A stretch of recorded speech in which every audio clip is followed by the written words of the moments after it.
பார்க்க போறது black 2 unit 5 and 6 பார்க்க போறோம். ஸோ இதுல வந்து பேசிக்கா 5 அண்ட் 6 என்ன பார்ப்போம்னா, ஜெண்டர் வந்து எப்படி இன்ஃப்ளூயன்ஸ் பண்ணுது, வேரியஸ் ஆஸ்பெக்ட்ஸ் ஆஃப் லைஃப் எப்படி இன்ஃப்ளூயன்ஸ் பண்ணுது, என்னென்ன ஜெண்டர் டிஃபரன்சஸ் இருக்கு, எப்படி வந்து விமன் இப்ப இருக்கிற இந்த பர்டிகுலர் ஸ்டேட்டஸ்க்கு வந்தாங்க, இந்த மாதிரி விஷயங்கள் எல்லாமே பார்க்க போறோம். ஸோ ஃபர்ஸ்ட் வந்து psychology of gender status in India. இந்தியால பெண்கள் வந்து பிஃபோர் இண்டிபெண்டன்ஸ் எப்படி பார்க்கப்பட்டாங்க, இப்போ இருக்க நிலைமைக்கு நம்ம எப்படி வந்தோம், எப்படி அந்த பெண்கள் வந்தாங்க அப்படின்றதுதான் இப்போ ஃபர்ஸ்ட் சைட்ல பார்க்க போறோம். ஸோ இங்க என்ன சொல்றாங்க அப்படின்னா, இண்டிபெண்டன்ஸ் டைம்ல வந்து பெண்களோட இன்ஈக்குவாலிட்டி மட்டுமே வந்து பெரிய பிரச்சனையா பார்க்கப்படல. அதர் பிரச்சனைகள் எல்லாமே நிறைய இருந்துச்சு. ஸோ அதனால பெண்களுக்கு இம்பார்ட்டன்ஸ் கொடுக்கப்படல. ஸோ எந்தெந்த விஷயத்துக்குலாம் இம்பார்ட்டன்ஸ் கொடுத்தாங்கன்னா, எக்கனாமிக்கல் கிரைசிஸ், நம்ம வந்து நிறைய விதத்துல வந்து உழைப்பு சுரண்டல் இந்த மாதிரிலாம் இருந்துச்சு. ஸோ அப்ப அதுக்கு இம்பார்ட்டன்ஸ் கொடுத்தாங்க. அதே மாதிரி லேபர் வெல்ஃபேர் இந்த இதுக்கு இம்பார்ட்டன்ஸ் கொடுத்திருந்தாங்க. அதே மாதிரி அட்மினிஸ்ட்ரேட்டிவ் டாஸ்க்ல எல்லாம் வந்து நம்ம இந்தியன்ஸ் இருக்கணும் அப்படின்ற அந்த அதை நோக்கி தான் நம்மளோட போராட்டங்கள் இருந்துச்சே தவிர்த்து விமன் வந்து இல்ட்ரீட் பண்ணப்படுறாங்க, டிஸ்கிரிமினேட் பண்ணப்படுறாங்க அப்படின்றதே பார்க்கல. But caste issues, class issues இது எல்லாமே பார்க்கப்பட்டுச்சு. காஸ்ட் வைஸ் டிஸ்கிரிமினேஷன் பண்ணக்கூடாது, class wise high class low class discriminate பண்ணக்கூடாது, excuse me, education wise discriminate பண்ணக்கூடாது, இந்த மாதிரி நிறைய விஷயங்கள்லாம் வந்து பார்க்கப்பட்டுச்சு.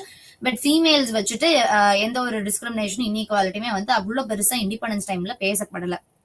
ஸோ அப்போ என்ன பண்றாங்கன்னா, 1990s ஆஃப்டர் இண்டிபெண்டன்ஸ்க்கு அப்புறம் academic arm of women movement அப்படின்ற ஒரு விஷயத்த எடுத்துட்டு வராங்க. என்ன எடுத்துட்டு வராங்க அப்படின்னா, என்னதான் நமக்கு சொசைட்டில ஃபீமேல்ஸ்க்கு அந்த ஒரு ஈக்குவாலிட்டி கொடுக்கலனாலும் எஜுகேஷன் வைஸ், எஜுகேஷன் ஸ்டைல்லயோ இல்ல எஜுகேஷன் இன்ஸ்டிடியூஷன்லயோ விமனுக்கு அந்த இம்பார்ட்டன்ஸ் கொடுக்கப்படணும். மேல் மாதிரியே ஃபீமேலும் வந்து படிக்கிறாங்க, ரிசர்ச் பண்றாங்க, நிறைய விஷயங்கள் ஆராய்ச்சிகள் இந்த மாதிரிலாம் இறங்குறாங்க. பட் ஆனா வந்து பெண்களை வச்சு ஆராய்ச்சி பண்றதும் இல்ல பெண்கள் நிறைய ஆராய்ச்சி பண்றதுமே லைக் எஜுகேஷன் இன்ஸ்டிடியூஷன்ஸ்ல வந்து ரொம்ப கம்மியா இருக்கு. அது ஆண்களுக்கு நிகர ஈக்குவலா வரணும், சொசைட்டில வருதோ இல்லையோ எஜுகேஷன் இன்ஸ்டிடியூஷன்ஸ்லயாவது வரணும் அப்படின்றத பேசப்படுறதுக்கு தான் இந்த அகாடமிக் ஆர்ம் ஆஃப் விமென்ஸ் மூவ்மெண்ட்ன்றத எடுத்துட்டு வராங்க. கல்வி பிரிவு அப்படின்றத எடுத்துட்டு வராங்க. அதுக்கப்புறம் என்ன ஆகுதுன்னா, லைக் அதுக்கு முன்னாடி வரைக்குமே வந்து ஒர்க், இந்த ஃபேமிலி லிங்கேஜஸ், அதாவது வேலை, குடும்ப இணைப்புகள், பெண்களின் மன ஆரோக்கியம், பெண்களுக்கு எதிரான வன்முறை, இதை பத்தி எந்த ஒரு ரிசர்ச்சுமே பண்ணாம இருந்துச்சு. சோ பெண்களுக்கு என்ன நடக்குதுன்றதை வந்து டோட்டலி அந்த வேர்ல்டுக்கோ இல்ல இந்தியாவுக்கோ வந்து தெரியப்படுத்தப்படாம இருந்துச்சு. இந்த பெண்களை வந்து எஜுகேஷன் இன்ஸ்டிடியூஷன்ஸ்குள்ள வந்து ஈக்குவலா கொண்டு வரதுனாலயோ ரிசர்ச் பண்றதுக்கு அனுமதிக்கிறதுனாலயோ இந்த பர்டிகுலர் விஷயங்கள், இந்த work, family linkage, women mental health, violence against women, இந்த விஷயங்கள் எல்லாமே வந்து பேசும் பொருளா மாறிடுச்சு. இதுக்கு நம்ம வந்து ஹைலைட் கொடுத்து அது ஒரு பர்டிகுலர் விஷயத்துக்கு இம்பார்ட்டன்ஸ் கொடுத்து அதை நம்ம அந்த டிஸ்கிரிமினேஷனை போக்குற மாதிரி என்ன சஜஷன்ஸோ இன்டர்வென்ஷன்ஸ் பண்ண முடியுமோ அதை நம்ம பண்ணி இந்த பர்டிகுலர் ஸ்டேட்டஸ்க்கு பெண்கள் வந்து அடைஞ்சு வந்தாங்க அப்படின்றத சொல்றதுதான் வந்து இந்த psychology of gender status in India. Next வந்து approaches to psychology of gender, பாலினத்தின் உளவியல் அணுகுமுறைகள், என்னென்ன டிஃப்ரெண்ட் அப்ரோச்சஸ் இருக்கு அப்படின்றத பார்க்கலாம். அதாவது இப்ப டிஃப்ரெண்ட் டைப்ஸ் ஆஃப் அப்ரோச்சஸ் இருக்கு. ஒவ்வொரு அப்ரோச்சுமே வந்து ஒவ்வொரு விதமா இந்த ஜெண்டர் டிஃபரன்சஸ பார்க்கும். ஆண் பெண் வந்து சமமா, சமம் இல்லையா, சமம்னா எந்தெந்த விதத்துல, சமம் இல்லைன்னா எந்தெந்த விதத்துல அப்படின்றத ஒவ்வொரு அப்ரோச்சுமே வந்து டிஃப்ரெண்ட் அணுகுமுறையில பார்க்கும். ஸோ அதில் ஃபர்ஸ்ட் வந்து எவல்யூஷனரி அப்ரோச் டு ஜெண்டர், இது பாலினத்திற்கான பரிமாண அணுகுமுறை அப்படின்றது. இந்த எவல்யூஷனரி ஆஸ்பெக்ட்னு சொல்லும்போது ஃபுல் அண்ட் ஃபுல் மோஸ்ட்லி வந்து பயாலஜிக்கல் ஓரியன்டா தான் இருக்கு. Biological oriented, genetics oriented, so அந்த பிசிக்கல் ஆஸ்பெக்ட்ஸ் பத்தி தான் வந்து இந்த எவல்யூஷனரியில பேசுவோம். ஸோ அதில் ஃபர்ஸ்ட் என்ன சொல்றாங்க அப்படின்னா, வழக்கமான குணாதிசயங்கள் முக்கிய தழுவல் பங்கு மனித இனத்தின் உயிர் வாழ்வு அப்படின்றதுதான் லைக் மெயின் ஆஸ்பெக்ட்ஸா கொண்டு வராங்க. ஸோ வழக்கமான குணாதிசயங்கள் அப்படின்னா வந்து டிபிக்கல் ட்ரைட்ஸ், மேலுக்கும் ஃபீமேலுக்கும் வந்து ரெண்டு விதமா வந்து டிபிக்கல் ட்ரைட்ஸ் இருக்கும். ஃபார் எக்ஸாம்பிள், அந்த டைம்ல வந்து men are considered to be more அக்ரெசிவா இருக்கணும் அப்படின்றதுதான் வந்து ஒரு மேலா இருக்காங்க அப்படின்னா அக்ரெசிவா இருக்கணும்னு தான் பார்க்கப்படுச்சு. சப்மிசிவா இருக்கிறவங்களோ இல்ல கோவம் கொஞ்சம் கம்மியா இருக்கிற ஆண்கள் வந்து அவ்வளவா அட்ராக்டிவா யாரும் கன்சிடர் பண்ணல. அந்த ஒரு இனத்தோட தலைவரை தேர்ந்தெடுக்கிறவோ எதுக்குமே வந்து அந்த அக்ரெசிவ் கம்மியா, அந்த கோவம் கம்மியா இருக்கிற ஆண்களை வந்து எதுக்குமே வந்து பயன்படுத்தப்படல. அவங்க வந்து ஒரு யூஸ்லெஸ்ஸா தான் இருந்தாங்க. ஏன்னா அந்த டைம்ல வேட்டையாட வேண்டிய பர்பஸ், அந்த மென் தான் வந்து அந்த ஃபேமிலியவோ அந்த சுத்தி இருக்கிற அந்த கம்யூனிட்டியவே வந்து பாத்துக்கிறது மாதிரியான ஒரு விஷயங்கள் இருந்துச்சு. ஸோ அப்படி இருக்கும் போது அவ வந்து சேஃப் கார்ட் பண்ணக்கூடிய ஒரு பிசிக்கல் ஆஸ்பெக்ட்ஸ்ல இருக்கணும். லைக் பாடி ஆஸ்பெக்ட்ஸ் வந்து ரொம்ப வந்து ஹெல்த்தியா இருக்கணும், ரொம்ப ஸ்ட்ரென்த்ஃபுல்லா இருக்கணும், அதே மாதிரி அக்ரெசிவ் நேச்சர்ல இருக்கணும் அப்படின்றது. ஸோ அந்த பர்டிகுலர் ஆஸ்பெக்ட் இன்னும் வரைக்குமே தொடருது. அதே மாதிரி ஃபீமேல் வந்து எப்படி இருக்கணும்னா ஒரு ஹோம் மேக்கரா, கேர் டேக்கரா, இமோஷனலி வெல்தியா இருக்கணும் அப்படின்றாங்க. அதாவது இமோஷனல் சப்போர்ட் வந்து அந்த மேலுக்கு குடுக்கணும், அந்த ஃபேமிலிக்கு குடுக்கணும், குழந்தைங்கள பார்த்துட்டு வீட்ல இருக்கணும். ஸோ இதுதான் வந்து டிபிக்கல் ட்ரைட்ஸா இருந்துச்சு. ஸோ அப்ப இந்த நர்ச்சரிங் கைண்ட் தான் வந்து விமனுக்கு இருந்துச்சு. அக்ரெசிவ் கைண்ட் வந்து மென்னுக்கு இருந்துச்சு. ஸோ விமன் வந்து நர்ச்சரிங்கா இல்லாம அக்ரெசிவா இருக்காங்க அப்படின்னா அவங்கள விமனா கன்சிடர் பண்ணல. ஸோ அவங்கள வந்து ஒதுக்கி வைக்கிறது மாதிரி இந்த மாதிரி ஆஸ்பெக்ட்ஸ்லாம் நிறைய இருந்தது. ஸோ அப்போ அது அது அது வந்து ஒரு அடாப்டிவ் ரோலா மாற ஆரம்பிச்சிருச்சு. ஏன்னா ஆண்கள் வந்து அக்ரெசிவா இருக்காங்க அப்படின்னா அது அவங்களுக்கு வந்து இந்த ஹண்டிங் பண்றதுக்கு, வேட்டையாடுறதுக்கு ஹெல்ப்ஃபுல்லா இருக்கு. அக்ரெசிவா இல்ல அப்படின்னா அவங்களால சஸ்டெயின் ஆக முடியல, சர்வை பண்ண முடியல அந்த விஷயத்துல. ஒரு அனிமலை வந்து வேட்டையாடி சாப்பிட முடியாது.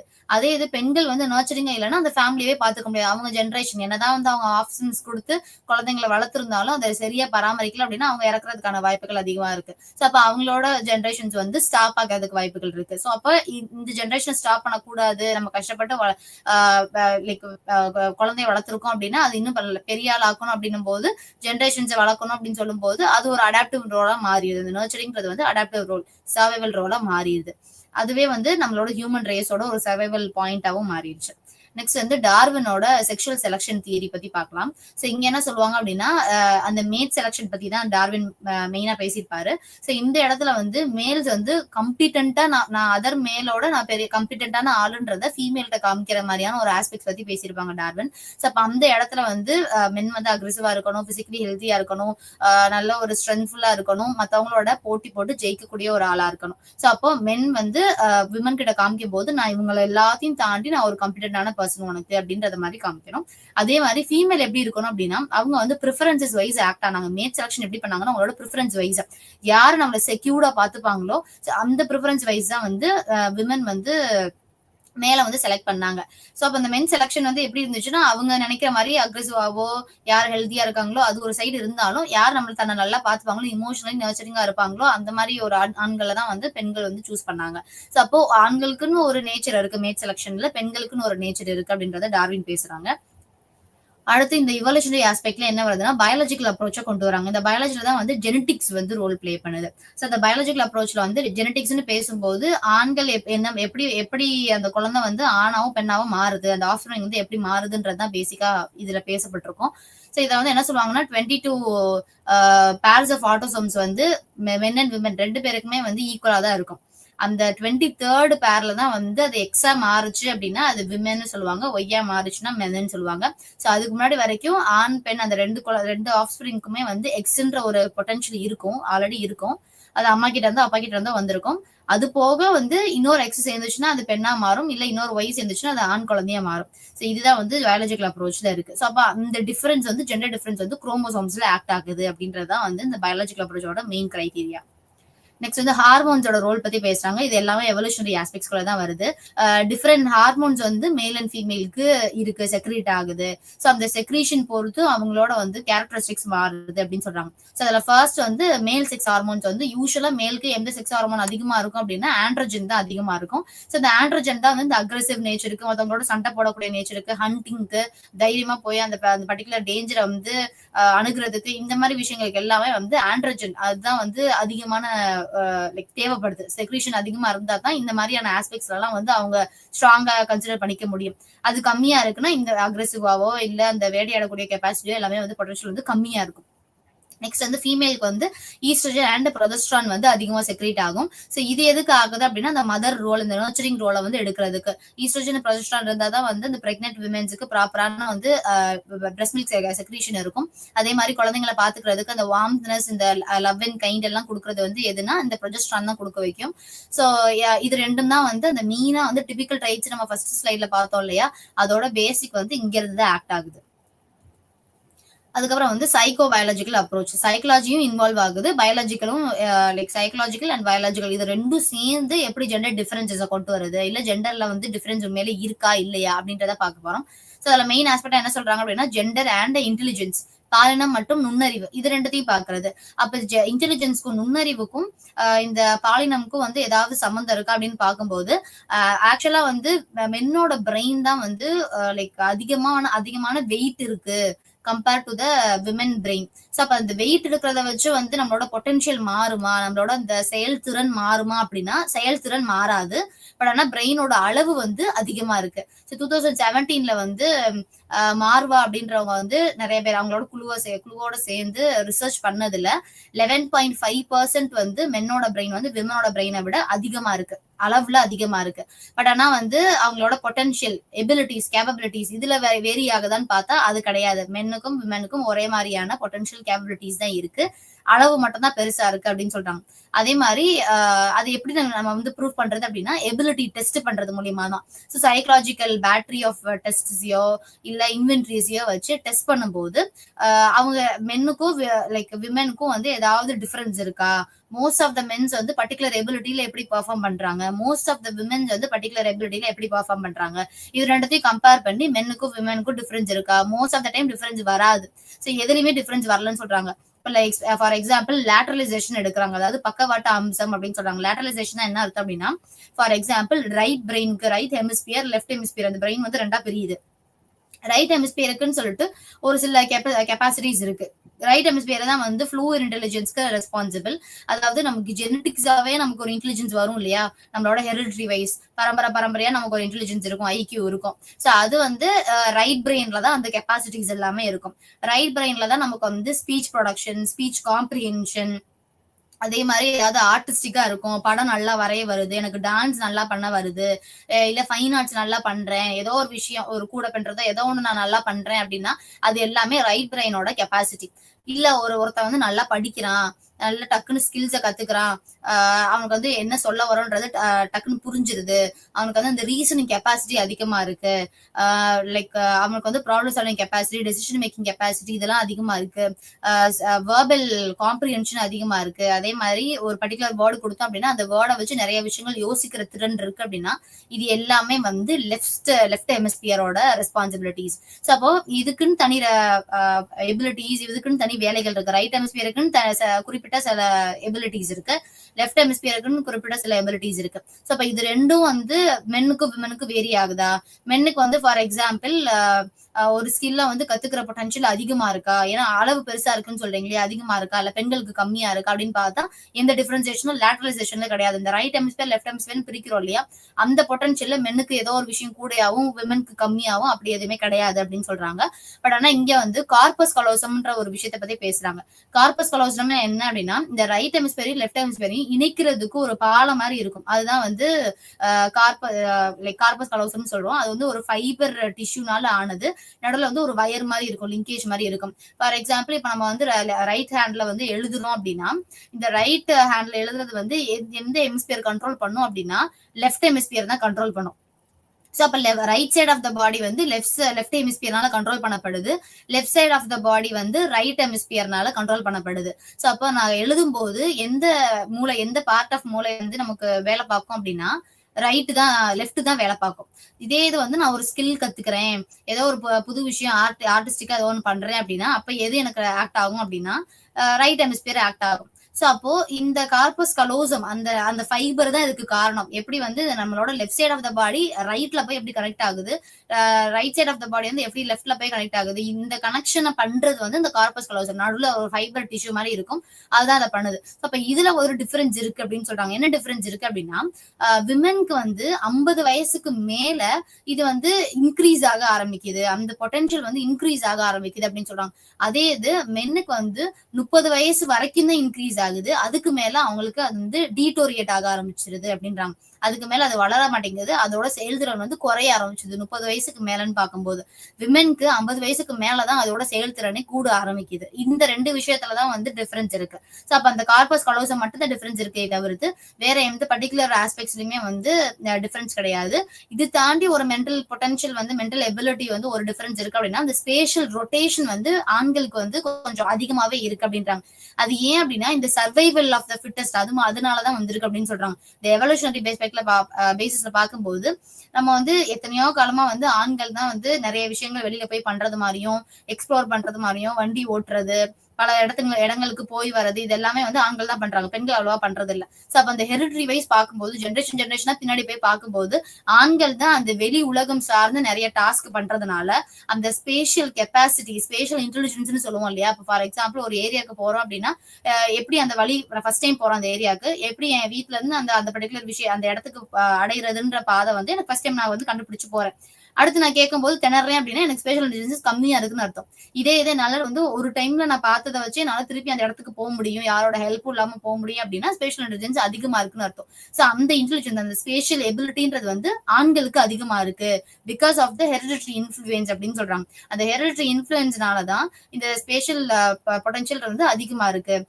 அந்த விஷயத்தை திருப்பி திருப்பி பண்றதுனால இப்ப ஃபார் எக்ஸாம்பிள் இப்ப நம்ம நிறைய ரிசர்ச் ஸ்டடிஸ் எல்லாம் வந்து சொல்லிட்டு இருக்காங்க, மொபைல் போன்ஸை வந்து அந்த கட்டவரல் வச்சு நம்ம யூஸ் பண்ணிட்டே இருக்கனால பின்னாடி இந்த கட்டவரல் யூசேஜ் தான் வந்து நம்ம அதிகம் பயன்படுத்துறதுனால இந்த கட்டவரல் பெருசாவும் மற்ற விரல்கள் சிறுசாவும் வரதுக்கான வாய்ப்புகள், பரிணாமம் அடைறதுக்கான வாய்ப்புகள் அதிகமா இருக்குன்னு நம்ம நிறைய ரிசர்ச் ஸ்டடிஸ்ல கோட் பண்ணாங்க. அதே மாதிரி இந்த பர்டிகுலர் விஷயத்த வந்து ஆண்கள் நிறைய பயன்படுத்தி அந்த விஷயம் நல்ல எஃபிஷியன்டா மாறிடுச்சு அவங்களுக்கு. சோ பெண்கள் வந்து பயன்படுத்தாதனால என்னதான் அந்த ஸ்கில்ஸ் பொட்டன்ஷியல் அவங்களுக்கு இருந்தாலும் அது ஆண்களை விட கொஞ்சம் கம்மியா இருக்கு அப்படின்னு சொல்றாங்க. Next gender and mental illness. So psychological ஆஸ்பெக்ட்ல பார்க்கும்போது அந்த பாலினத்துக்கும் மனநோய்க்கும் ஏதாவது லிங்க் இருக்கா அப்படின்னு பார்க்கும்போது விமென்க்கும் இந்த மென்டல் இல்னஸ் இது ரெண்டுத்துக்குமே வந்து இன்ஃப்ளூயன்ஸ் ஆகுது, லிங்க் இருக்கு அப்படின்னு சொல்றாங்க. என்ன லிங்க் அப்படின்னா அந்த anxiety disorders, depression, mood disorders இதெல்லாம் வரதுக்கான வாய்ப்புகள் வந்து விமென்க்கு அதிகமா இருக்கு அப்படின்னு சொல்றாங்க. ஆன்சைட்டினா என்னன்னா பதட்டம் சார்ந்து வரக்கூடிய டிசார்டர், டிப்ரெஷன்னா வந்து மன சோர்வு, மன அழுத்தத்தினால வரக்கூடியது, மூட் டிசார்டர்ஸ்னு சொல்லும்போது ஏதோ ஒரு சைல்ட்ஹுட்லயோ இல்ல அவங்களோட பாஸ்ட்லயோ கடந்த காலத்துல ஏதோ ஒரு பர்டிகுலர் விஷயத்துல ரொம்ப அடிபட்டு வந்திருப்பாங்க அப்படின்னா அந்த விஷயம் வந்து பாதிப்புக்குரியதா இருக்கும், சைக்கலாஜிக்கலி பாதிப்புக்குரியதா இருக்கும். அது வந்து லைக் அவங்களோட அந்த மூட்ஸை வந்து இன்ஃபுளுன்ஸ் பண்றத மாதிரி ஒரு டிசார்டரா மாறிடும். அவங்க எப்ப வந்து எப்படி இருப்பாங்கன்னு நம்மளால சொல்ல முடியாது. ஒரு வாரம் வந்து நல்ல சந்தோஷமா சிரிச்சுட்டு இருப்பாங்க, ஹைப்பரா இருப்பாங்க, இன்னொரு வாரம் ரொம்ப டிப்ரெஸ்ட் ஸ்டேட்டுக்கு போயிருவாங்க. இல்ல த்ரூ அவுட் த இயர் வந்து ரொம்ப சந்தோஷமா இருப்பாங்க, அடுத்த வருஷம் வந்து ரொம்ப டவுன் ஆயிருவாங்க. சோ இந்த மாதிரி அவங்களோட மூடை இன்ஃபுளுன்ஸ் பண்ணும் அவங்களுக்கு நடந்த கஷ்டங்கள். இந்த மாதிரி டிசார்டர்ஸ் எல்லாம் வந்து விமென்க்கு அதிகமா வருது அப்படின்னு சொல்றாங்க. ஏன் வருது அப்படின்னா இந்த இன்டர்பர்சனல் ரிலேஷன்ஷிப்புக்கு அதிகமா இம்பார்ட்டன்ஸ் கொடுக்கறது வந்து பெண்கள் தான் அப்படின்றாங்க. சோ அப்போ அந்த ஹியூமன் ரிலேஷன்ஷிப்ஸ்ல தான் வந்து நிறைய அன்பிரடிக்டபிலிட்டி இருக்கு. ஒரு மனுஷனை வந்து கணிக்கிறதா ரொம்ப கஷ்டமான விஷயம் அப்படின்னு சொல்லுவாங்க. உலகத்திலே ரொம்ப கஷ்டமானது எதுன்னா ஒரு மனுஷனை கணிக்கிறது தான். அவனோட ட்ரஸ்ட் லெவலை வந்து கணிக்கிறது, அவனோட கான்பிடன்ஸ் லெவலை கணிக்கிறது, அவன் எப்படிப்பட்டவன் கணிக்கிறது, எந்த இடத்துல எப்படி ஆக்ட் ஆவான்னு கணிக்கிறது, இதெல்லாம் தான் கஷ்டமான ஜாப்னு சொல்லுவாங்க. சோ அப்போ அப்படி ஒரு ரிலேஷன்ஷிப்க்கு விமன் வந்து இம்பார்ட்டன்ஸ் கொடுக்கறதுனால அதுல நிறைய பிரச்சனைகள் வர்றதுக்கு வாய்ப்பு இருக்கு. இமோஷனலி விமன் வந்து ரொம்ப லைக் இமோஷனலி அவங்க வந்து வெல்தியா இருக்கிறதுனால நிறைய இமோஷன்ஸ் அவங்களால வந்து எக்ஸ்பீரியன்ஸ் பண்ண முடியும், நேம் பண்ண முடியும். நான் இந்த இடத்துல இப்படி ஃபீல் பண்ணேன், இந்த இடத்துல நான் ஜெலஸா ஃபீல் பண்ணேன், இந்த இடத்துல நான் சர்ப்ரைசிங்கா ஃபீல் பண்ணேன், இந்த இடத்துல எனக்கு ரொம்ப சேடா இருந்துச்சு அப்படின்னு சொல்லிட்டு நிறைய எமோஷன்ஸ், வெரைட்டி ஆஃப் எமோஷன்ஸை வந்து விமன்னால டேக் பண்ணி அவங்களால அதை எக்ஸ்பீரியன்ஸ் பண்ண முடியும், அவங்க மற்றவங்களுக்கு கம்யூனிகேட்டும் பண்ண முடியும். அதே இது மென் பார்த்துட்டோம் அப்படின்னா ஒன்னு சந்தோஷம், இல்ல சோகம், இல்ல கோவம், இந்த மாதிரி ஒரு சில ஆஸ்பெக்ட்ஸ்ல தான் அவங்களோட அந்த இமோஷன் எக்ஸ்பீரியன்ஸஸ் இருக்குமே தவிர்த்து விமன் அளவுக்கு மைன்யூட்டான இமோஷனல் எக்ஸ்பீரியன்ஸ் வந்து மென்னால கோத்ரூ பண்ண முடியாது. சோ அப்ப அப்படி இருக்கிறதுனால அவங்க இன்டர்பர்சனல் ரிலேஷன்ஷிப்ல என்னதான் அவங்களுக்கும் வந்து கஷ்டங்கள் வந்தாலும் அந்த இமோஷன்ஸ் வந்து அவங்களுக்கு கம்யூனிகேட் பண்ண முடியாதனால அவங்களுக்கு அந்த விஷயம் வந்து பெரிய ஸ்ட்ரெஸ்ஸாரா தெரியல. இதே பெண்கள் வந்து சின்ன சின்ன விஷயத்துக்கும் வந்து அந்த இமோஷனலி கனெக்டடா இருக்கிறதுனால அவங்களுக்கு இன்டர்பர்சனல் ஸ்ட்ரெஸ்ஸார் வந்து ஒரு பெரிய விஷயமா தெரியுது. அந்த பெரிய விஷயமா தெரியறதுனால இந்த டிப்ரெஷன், ஆன்சைட்டி டிசார்டர்ஸ்க்குலாம் அது வழிவகுக்குது. அதே மாதிரி வயலன்ஸ் எக்ஸ்பீரியன்ஸ் பண்றதா இருக்கட்டும், செக்ஷுவல் அபியூஸ், இது எல்லாத்துக்குமே வந்து மோஸ்ட் ஆஃப் த டைம்ஸ் விக்டிமா இருக்கிறது வந்து பெண்கள். ஸோ அப்ப அவங்களுக்கு இந்த மாதிரி இல்னஸ், மென்டல் இல்னஸ் வரக்கூடிய வாய்ப்பு வந்து விமனுக்கு அதிகமா இருக்கு தென் மென் அப்படின்னு சொல்றாங்க. ஏன்னா அவங்க தான் இந்த மாதிரி விஷயங்கள் ரொம்ப வல்னரபிளா இருக்காங்க அப்படின்றது. அதே மாதிரி ஹெரிட்டரி வைஸ் பாக்குறோம் அப்படின்னா வல்னரபிளா இது வரைக்கும் இருந்ததுனாலயே வந்து அந்த மென்டல் இல்னஸோட ப்ரோன்னஸ் அதிகமா இருக்கு அப்படின்றாங்க. அதாவது ரெண்டு விஷயம் அந்த சைக்காலஜில பேசுவாங்க, ப்ரீ டிஸ்போசிஷன், அதே மாதிரி என்விரான்மெண்டல் இன்ஃப்ளூயன்ஸ். இது ரெண்டு தான், அதாவது ஹெரிடிட்டியோட இன்ஃப்ளூயன்ஸ், என்விரான்மெண்டல் இன்ஃப்ளூயன்ஸ், இது ரெண்டு தான் வந்து ஒரு மென்டல் இல்னஸ் வரதுக்கான வாய்ப்பை வந்து தீர்மானிக்கும் அப்படின்னு சொல்றது. சோ அப்ப அந்த ப்ரீ டிட்டர்மைண்ட் சொல்லும் போது இந்த இடத்துல வந்து நம்ம ஜெனட்டிக்ஸ் தான் மீன் பண்றோம், ஹெரிடிட்டரி தான் மீன் பண்றோம். இப்ப நம்மளோட பரம்பரையில யாருக்கோ தாத்தாக்கோ பாட்டிக்கோ இல்ல கொள்ளு தாத்தா கொள்ளு பாட்டிக்கோ வந்து ஏதாவது ஒரு மென்டல் இல்னஸ் இருக்கு அப்படின்னா பேரம்பேத்திகளுக்கு வந்து அந்த ஒரு டிசார்டர் வந்து வரதுக்கான வாய்ப்புகள் அதிகமா இருக்கு. அதே மாதிரி ஜென்ரேஷன் வைஸா தலைமுறையா வருஷங்களா ஆயிரக்கணக்கான வருஷங்களா வந்து விமன் வந்து இந்த செக்ஷுவல் அபியூஸ்க்கும் வயலன்ஸ்க்கும் வந்து விக்டிமா ஆயிருக்காங்க. அவங்கதான் வந்து பாதிக்கப்பட்டவங்களா இருந்திருக்காங்க. சோ அப்படி இருக்கும்போது அந்த தாக்கம் வந்து இப்ப இருக்க ஜென்ரேஷன் வரைக்குமே இருக்கு பெண்களுக்கு. சோ இருக்கிறதுனால சின்னதா ஏதாவது ஒரு என்விரான்மெண்டல் ஸ்ட்ரெஸ்ஸார் வந்தாலும் அது அவங்களுக்கு ஆல்ரெடி இந்த வல்னரபிலிட்டி ஹெரிடிட்டரி மூலியமா இருக்கிறதுனால இந்த என்விரான்மெண்டல் ஸ்ட்ரெஸ் சிறுசா ஏதாவது ஒரு இன்சிடென்ட்ஸ் வந்து இன்டர்பர்சனல் ரிலேஷன்ஷிப் லெவல்ல அவங்களுக்கு ஸ்ட்ரெஸ்ஸாரா இருந்துச்சு அப்படின்னா பெரிய ஒரு மென்டல் இல்னஸா டெவலப் ஆகுறதுக்கான வாய்ப்புகள் அதிகமா இருக்கு அப்படின்றாங்க. சோ அந்த ஒரு விஷயத்தினாலதான் வந்து விமெனுக்கு மென்டல் இல்னஸ் அதிகமா இருக்கே தவிர்த்து விமெனுக்கு மட்டும்தான் வரும்ன்ற அர்த்தம் கிடையாது. நெக்ஸ்ட் வந்து இந்த செல்ஃப் எஸ்டீம், பாடி ஷேம், ரூமினேஷன் இது எல்லாமே வந்து விமெனுக்கு இருக்கக்கூடிய ஒரு பொட்டன்ஷியலா இருக்கு. திருப்பி திருப்பி அந்த விஷயத்த வந்து யோசிச்சுட்டே இருக்கிறது, பாடி ஷேம் பண்றது. ஏன்னா விமனோட அந்த பாடி ஷேப் தான் வந்து அதிகம் பேசு பொருளா மாறுது. சோ அப்படி இருக்கும்போது தன்னை வந்து ஒரு ஒரு தன்னை சுட்டி காமிச்சு தன்னோட பாடி ஷேப்பை சுட்டி காமிச்சு நிறைய கமெண்ட்ஸ் வரக்கூடிய வாய்ப்புகள் வந்து மென்னை விட விமனுக்கு தான் அதிகமா இருக்கு. அப்ப அந்த ஸ்ட்ரெஸ்ஸும் அவங்க தான் கோத்ரூ பண்றாங்க. செல்ஃப் எஸ்டீம் அது ரொம்பவே பாதிக்குது. இப்ப செல்ஃப் எஸ்டீம் வந்து உடஞ்சிருச்சுனாலே வந்து மென்டல் இல்னஸ் வரதுக்கான பெரிய டோர் வந்து ஓப்பன் ஆயிடுச்சுன்னு அர்த்தம். இப்ப செல்ஃப் எஸ்டீம் உடைக்கிறதுக்கான விஷயங்கள் தான் வந்து இந்த பாடி ஷேம், ரூமினேஷன், தாட் ரூமினேஷன், திருப்பி திருப்பி அந்த நடந்த கஷ்டமான விஷயத்த யோசிச்சுக்கிட்டே இருக்கிறது. அப்ப இது ரெண்டும் இருந்தாலே செல்ஃப் எஸ்டீம் அடியாயிரும். செல்ஃப் எஸ்டீம் வந்து போச்சு அப்படின்னா அது லோ செல்ஃப் எஸ்டீமா இருந்துச்சு, இல்ல மாடரேட் லெவல் செல்ஃப் எஸ்டீமா இருந்துச்சுன்னா மென்டல் இல்னஸ் வரதுக்கான வாய்ப்புகள் அதிகமா இருக்கும். சோ விமென்க்கு தான் அதிகமா இருக்கு அப்படின்றாங்க comparatively to men. Next psycho analytic approach. Psycho analytic approach வந்து இங்க மெயினா வந்து ஃப்ராய்டு தான் ஃபர்ஸ்ட் கொண்டு வந்திருப்பாரு. ஃப்ராய்டை பேஸ் பண்ணி அதர் நியோ ஃப்ராய்டியன்ஸ், ஃப்ராய்டை ஃபாலோ பண்ற ஆட்கள் அவங்களுக்கு ஏத்தது மாதிரி தியரிஸ் வந்து ஃபார்ம் பண்ணி இன்னும் கொஞ்சம் டெவலப் பண்ணியிருப்பாங்க, இல்ல கிரிட்டிசிசம்ஸும் பண்ணியிருப்பாங்க. ஸோ அதுல சைக்கோ அனாலிட்டிக்கல் அப்ரோச்ல வந்து பேசிக்கா ஃப்ராய்டோட தாட் என்ன அப்படின்னா, இந்த அன்கான்சியஸ் டிசைர்ஸ் தான் வந்து ஜெண்டர் டிஃபரன்சஸ் ஏற்படுத்துது அப்படின்றாங்க. அன்கான்சியஸ் எதை மீன் பண்றாரு அப்படின்னா, ஃப்ராய்டை பொறுத்தளவுக்கு 3 லெவல் ஆஃப் கான்சியஸ்னஸ் இருக்கு. ஃபர்ஸ்ட் வந்து அன்கான்சியஸ். இப்போ ஒரு கடல்ல வந்து ஐஸ்பர்க் இருக்கு, ஐஸ் கட்டி, பனி கட்டி இருக்கு அப்படின்னா வெளியில வந்து அந்த பனிக்கட்டி வந்து ஒரு சின்ன துகள் மாதிரிதான் தெரியும், சின்ன ஒரு ட்ரையாங்கிள் ஷேப்ல தான் வெளில தெரியும். பட் கீழே போய் பார்த்தோம்னா அவ்வளவு பெரிய ஐஸ் கட்டி அந்த தண்ணிக்குள்ள மறைஞ்சிருக்கும். வெளியில தெரியறது சின்னதா தான் இருக்கும், நமக்கு வந்து ஏதோ ஒரு சிறுசா இருக்கு போல அப்படின்னு தெரியும். கீழே போய் பார்த்தா அது பெரிய பாறாங்கல் மாதிரி இருக்கும். சோ அப்படி இருக்கும்போது அந்த வெளியில சின்னதா நீட்டிட்டு இருக்கு இல்லையா, அதுதான் வந்து நம்மளோட கான்சியஸ் மைண்ட்னு சொல்றாங்க. இப்ப நான் உங்கள்கிட்ட இன்ட்ராக்ட் பண்ணிட்டு இருக்கதா இருக்கட்டும், நீங்க அந்த நோட்ஸ் எடுக்கிறதா இருக்கட்டும், இல்ல உங்களோட ஃப்ரெண்ட்ஸ் கிட்ட இன்ட்ராக்ட் பண்றதா இருக்கட்டும், இது எல்லாமே வந்து கான்சியஸ் மைண்ட். அவ்வளவுதான், சின்ன அளவுதான் இருக்கு. அதுக்கப்புறம் சப்கான்சியஸ், ப்ரீ கான்சியஸ், 2 விதமா சொல்லுவாங்க. சப்கான்சியஸ்னா என்ன அர்த்தம் அப்படின்னா, நம்ம ஆல்ரெடி நடந்திருக்கோம், ஒரு வாரத்துக்கு முன்னாடி, ஒரு மாசத்துக்கு முன்னாடி, இல்ல குழந்தையிலேயே வந்து ஏதோ ஒரு விஷயம் நடந்திருக்கு. ஆனா அந்த விஷயத்த நீ ஞாபகம் வச்சிருக்கியா அப்படின்னு கேட்டா நம்ம திருப்பி ஞாபகத்துக்கு கொண்டு வருவோம். எப்பயுமே நம்ம ஞாபகத்துல வச்சுட்டே இருக்கிறது போறது கிடையாது. சரி, ஞாபகத்துக்கு கொண்டு வருவோம் இல்லையா, அந்த கொண்டு வர இடம் தான் வந்து சப்கான்சியஸ், ப்ரீ கான்சியஸ்னு சொல்றது. அதுக்கப்புறம் ஞாபகத்துக்கே கொண்டு வர முடியாது. ஆனா சின்ன வயசுல இருந்து நான் கோத்ரூ பண்ண விஷயங்கள் எல்லாமே எனக்கு ஸ்டோர் ஆகி இருக்கு, பட் எனக்கு ஞாபகம் வரல அப்படின்றது அந்த எந்த இடத்துல ஸ்டோர் ஆயிருக்கு அப்படின்னா அது அன்கான்சியஸ்ல.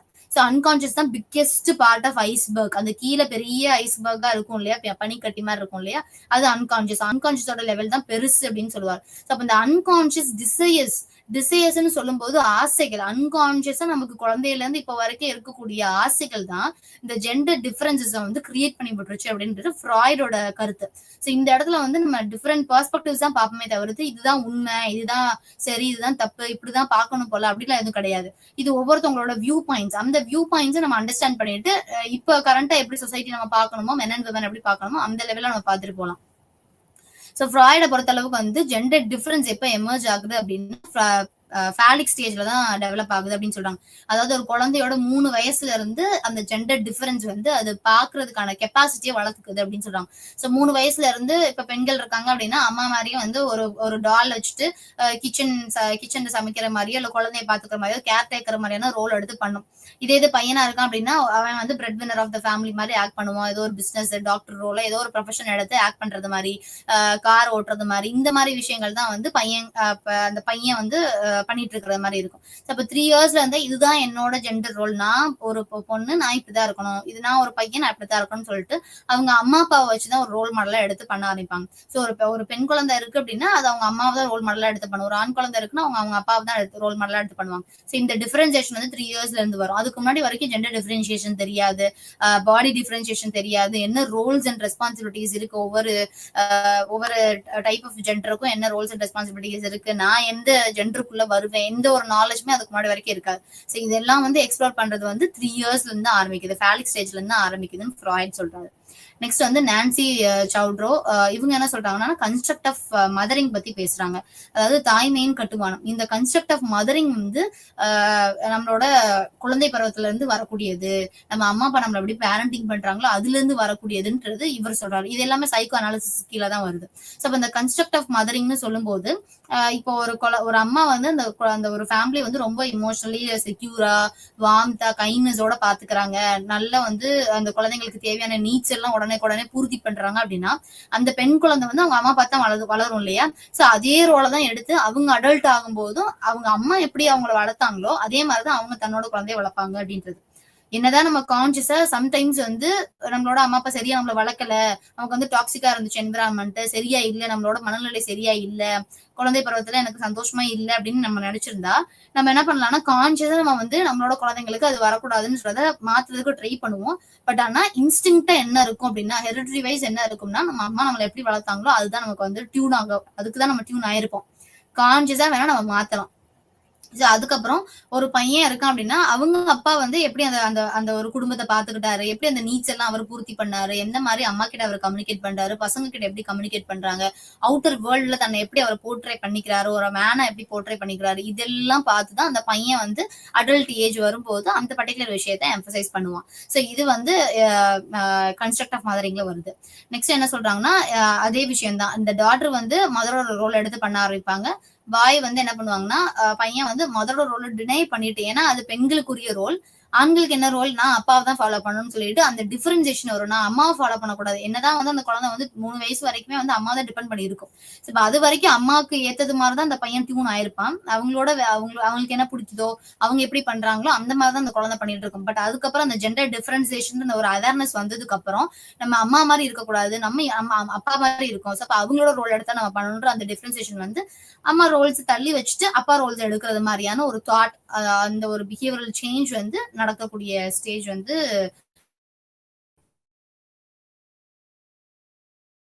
அப்ரோச். காக்னிட்டிவ் அப்ரோச்ல வந்து இந்த ஜெண்டர் ஐடென்டிட்டி டெவலப்மெண்ட் இருக்கு இல்லையா, அது காக்னிட்டிவ் லெவல்ல எப்படி ஆக்ட் ஆகுது அப்படின்றது. காக்னிட்டிவ்னா அறிவாற்றல் அணுகுமுறைன்னு சொல்றாங்க. அதாவது நம்மளோட திங்கிங் லெவல்ல எப்படி இந்த ஜெண்டர் டிஃபரன்ஸ் வந்து ஆக்ட் ஆகுதுன்றத பேசுறதுதான். இது யார் கொடுத்திருப்பாங்க அப்படின்னா கோல்பர்க் தான் கொடுத்திருப்பாங்க, 1966ல கொடுத்திருக்காது. இந்த தியரியோட இன்னொரு பேர் என்ன அப்படின்னா ஜெண்டர் கான்ஸ்டன்சி தியரி அப்படின்றது. ஸோ ஜெண்டர் ஐடென்டிட்டி டெவலப்மெண்ட் தியரின்னு சொல்லலாம், ஜெண்டர் கான்ஸ்டன்சி தியரின்னு சொல்லலாம். ஸோ இவர் என்ன சொல்றாரு அப்படின்னா 3 விதமான லெவல் இருக்கு, இந்த 3 லெவல்ல தான் வந்து ஒவ்வொரு குழந்தையும் வளரும் அப்படின்றது வந்து கோல்பர்க்கோட ஐடியாலஜி. சோ இப்ப இந்த இடத்துல இது நான் ஆல்ரெடி சொன்னது மாதிரி ஒவ்வொருத்தவங்களோட பெர்ஸ்பெக்டிவ் இப்படித்தான் இருக்கும்ன்றது கிடையாது. சோ அப்போ ஃபர்ஸ்ட் அவர் என்ன சொல்றாரு அப்படின்னா ஜெண்டர் லேபிளிங், ஜெண்டர் ஐடென்டிட்டி வந்து ஃபர்ஸ்ட் ஸ்டேஜா இருக்கும்.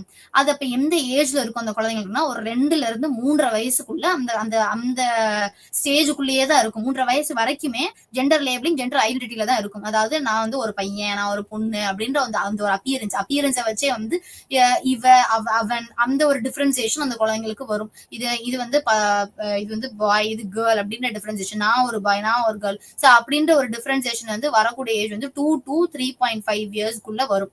நெக்ஸ்ட் ஸ்டேஜ் என்ன அப்படின்னா gender stability.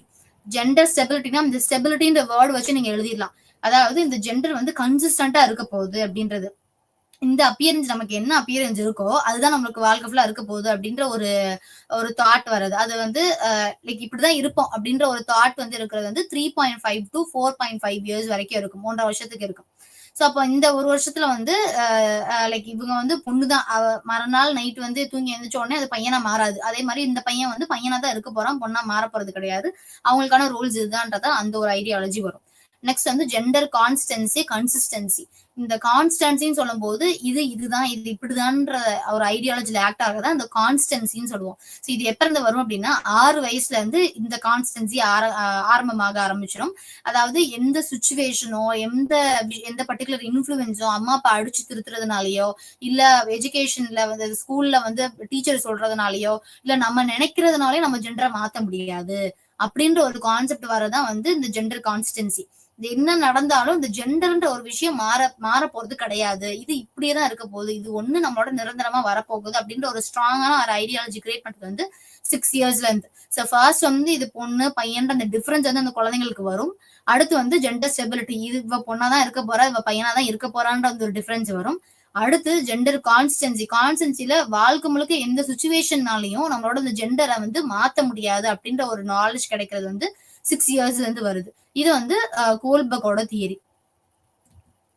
Next gender schema theory, இதுவுமே வந்து காக்னிட்டிவ் அப்ரோச்குள்ள தான் வருது. இந்த ஜெண்டர் ஸ்கீமா தியரி வந்து எதை பத்தி பேசுவாங்க அப்படின்னா நம்மளோட தாட் லெவல்ல எப்படி இந்த பர்டிகுலர் காக்னிஷன் இந்த ஜெண்டர் டிஃபரன்சஸ் வந்து எப்படி ஆக்ட் ஆகுதுன்றத ஃபர்ஸ்ட் பார்க்கலாம்.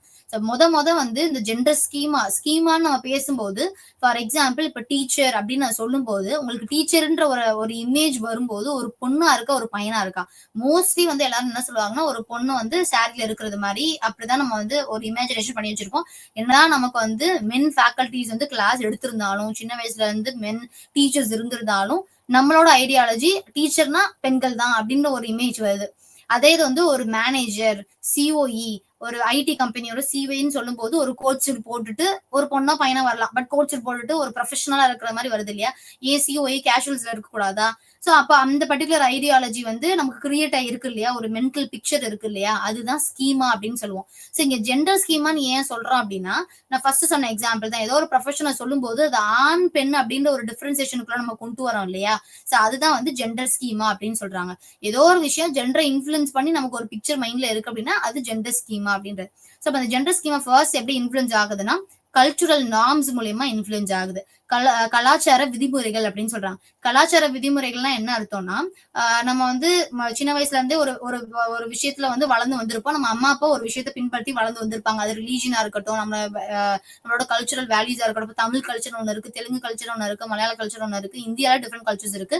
அவுட்டர் வேர்ல்டு பார்க்கும்போது ஒவ்வொரு கண்ட்ரிக்கும் ஒவ்வொரு கல்ச்சர்ஸ் இருக்கு. சோ அப்போ அந்த பர்டிகுலர் ஐடியாலஜியும் அதுதான் வந்து ஃபர்ஸ்ட் நம்மளை இன்ஃபுளுன்ஸ் பண்ணும். நம்ம அம்மா அப்பா வந்து நம்மள என்ன ஐடியாலஜில வளர்க்குறாங்களோ அதே ஐடியாலஜி தான் நம்ம வளருவோம். ஏன்னா குழந்தைங்களா இருக்கும்போது நம்மளோட தாட்ஸ் நம்மளோட திங்கிங் வந்து நம்மளாலேயே வந்து மெட்டா காக்னிஷன் பண்ணி, அதாவது நம்ம தாட்ஸை பத்தி நம்மளே யோசிச்சு அதை வந்து இது சரி இது தப்புன்னா நமக்கு பண்றதுக்கான கெப்பாசிட்டியோ பொட்டன்ஷியலோ குழந்தையில கிடையாது. அப்ப நம்ம அம்மா அப்பா என்ன சொல்றாங்களோ அதை தான் ஃபாலோ பண்ணுவோம். இப்ப நம்ம இந்தியன் சொசைட்டில வந்து மோஸ்ட்லி வந்து இந்த பேட்ரியாக்கி தான் ஃபார்ம் பண்ணிட்டு இருந்தாங்க, பேட்ரியாக்கி தான் ஃபாலோ பண்ணிட்டு இருந்தோம் முன்னாடி இருந்தே. சோ அப்ப இந்த ஆண் சார்ந்த சமூகமா தான் இருந்துச்சே தவிர்த்து ஆண்களுக்கு இம்பார்ட்டன்ட் கொடுக்கக்கூடிய சமூகமா தான் இருந்துச்சு தவிர்த்து பெண்களுக்கு அவ்வளவு இம்பார்ட்டன்ஸ் கிடையாது. சோ அப்ப அப்படி இருக்கும்போது இப்ப நம்ம சொசைட்டி வந்து ஓரளவுக்கு மாறிடுச்சு. சோ மாறும்போது இப்ப இருக்க பேரண்ட்ஸ் முன்னாடி ஒரு 2 தலைமுறைக்கு முன்னாடி எடுத்தோம் அப்படின்னா ஆண்களுக்கு தான் முக்கியத்துவம் கொடுத்தது மாதிரி வளர்க்கப்பட்டாங்க. இப்போ இருக்க பேரண்ட்ஸ் வந்து மென் அண்ட் விமன் 2 பேருக்குமே ஈக்குவலான உரிமை கொடுக்குறாங்க. ஈவன் பெண்களுக்கு அதிகமான ஒரு உரிமை கொடுக்கக்கூடிய ஒரு ஜென்ரேஷனா இப்ப இருக்கு.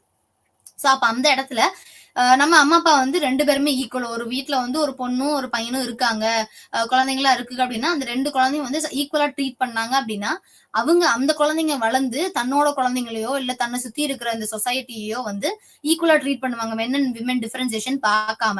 சோ அப்ப அந்த கல்ச்சுரல் இன்ஃபுளுசஸ் அதிகமா இருக்கு. இதே இது வந்து 2 ஜெனரேஷனுக்கு முன்னாடி பார்த்தோம் அப்படின்னா அவங்க என்ன பண்ணிருப்பாங்க, ஆண்களுக்கு முக்கியத்துவம் கொடுத்திருப்பாங்க, சொத்துரிமை எல்லாமே ஆண்களுக்கு தான் இருந்துச்சு. இப்பதான் மாறி இருக்கு. சோ அப்போ அவங்க வளர்ந்து வரும்போது அந்த பெண் பிள்ளை இருக்கும் இல்லையா அந்த வீட்டுல, அந்த பெண் பிள்ளைக்கு ஒரு ஆண் குழந்தை பிறக்குது அப்படின்னா அது ஆனதான் பெருசா பேசுறது மாதிரி இருக்கும். சோ அப்ப அந்த கல்ச்சுரல் தான் வந்து ஃபர்ஸ்ட் நம்மள இன்ஃபுளுன்ஸ் பண்ணுது. அந்த ஜெண்டர் டிஃபரன்சஸ், இவங்க பெரியவங்க இவங்க சின்னவங்க இல்ல இவங்க 2 பேருமே ஈக்குவல் அப்படின்ற டிஃபரன்ஸ் அந்த ஒரு தாட்டை கொடுக்கறது வந்து கல்ச்சுரல். அடுத்து வந்து ஜெண்டர் ஸ்கீமாட்டா, அதாவது பாலினத்தின் திட்டம் அப்படின்றது. இந்த பாலினத்தின் திட்ட கோட்பாடுன்றது என்ன அர்த்தம்னா நம்ம அந்த வச்சிருக்க மென்டல் இமேஜஸ் நமக்குள்ளேயே இருக்கிறது. சோ அப்ப இந்த ஜெண்டர் ஸ்கீமா எப்படி ஆக்ட் ஆகும், நம்ம நிறைய எவ்ரிடே வந்து எக்ஸ்பீரியன்ஸ் பண்றோம் இல்லையா, வெளி உலகத்தை பாக்குறது, மத்தவங்க கிட்ட கேட்டு தெரிஞ்சுக்கிறது, நம்ம படிக்கிறது மூலியமா, இது மூலியமா நமக்கு ஏதோ ஒரு விஷயத்த குறிச்சு உருவாயிட்டே இருக்கும். அது அந்த ஸ்கீமான்றது வந்து உலகத்துல இருக்க எல்லா விஷயத்த குறிச்சும் நமக்கு வந்து இந்த ஸ்கீமா இருக்கும். ஃபார் எக்ஸாம்பிள் இப்போ ஒரு கார் அப்படின்னா 4 சக்கரம் இருக்கும், டோர் வந்து க்ளோஸ்டா இருக்கும், அதுக்கு விண்டோ இருக்கும், அதுல ஒரு ஸ்டியரிங் இருக்கும், இதுவும் ஒரு ஸ்கீமா தான். பைக்குன்னு சொல்லும்போது அதுவும் ஒரு ஸ்கீமா தான். என்னென்ன இமேஜ் நம்ம ஃபார்ம் பண்ணி வச்சிருக்கோமோ அது எல்லாமே ஸ்கீமா. இப்ப கார்ன்னு சொல்லும்போது டிஃபரெண்ட் வெரைட்டிஸ் ஆஃப் கார் நம்ம மைண்ட்ல வந்து நிக்காது. ஏதோ ஒரு வெரைட்டி, ஏதோ ஒரு சின்ன பிள்ளையில பார்த்ததோ, இல்ல இப்ப நம்ம வந்து புரிஞ்சு வச்சிருக்கதோ அந்த கார் தான் வந்து நிக்குமே தவிர்த்து, எல்லா விதமான கார் நமக்கு நம்ம பிறந்ததுல இருந்து பார்த்திருப்போம் இல்லையா? அதெல்லாம் வந்து நிக்காது. சோ அப்போ காருக்கு ஒரு இமேஜ் இருக்கு இல்லையா? அதே மாதிரி ஒவ்வொரு விஷயத்துக்கும் அந்த ஒரு இமேஜ் நமக்கு இருக்கும். சோ அப்போ பெண் அப்படின்னா, பெண் இந்தந்த டாஸ்க் தான் பண்ணணும் அப்படின்ற ஒரு இமேஜ் கிரியேட் பண்ணி வச்சிருப்போம். ஆண் அப்படின்னா, ஆண் இந்தந்த டாஸ்க் தான் பண்ணணுன்ற ஒரு இமேஜ் இருக்கும். இப்போ ஃபேமிலிய வந்து டேக் கேர் பண்றது அப்படின்னா, என்னதான் நம்ம வந்து ஜெண்டர் ஈக்குவாலிட்டில ஆக்ட் ஆனாலும், அது எவல்யூஷனரி பெர்ஸ்பெக்டிவ்ல பேசும்போது, டக்குன்னு வந்து நம்ம மைண்ட்ல வந்து பெண்ணோட வேலை அப்படின்னு சொல்லிட்டு, அதுக்கப்புறம் கான்ஷியஸா நம்ம வந்து இந்த தாட்ட வந்து ஸ்டாப் பண்ணி, இல்ல இது 2 பேருக்குமான ஈக்குவலான வேலை அப்படின்றத கொண்டு வரோம். சோ அப்போ இந்த ஜெண்டர் ஸ்கீமான்றது பெண்களோட டாஸ்க், ஆண்களோட டாஸ்க்னு தனித்தனியா வச்சிருப்போம் இல்லையா?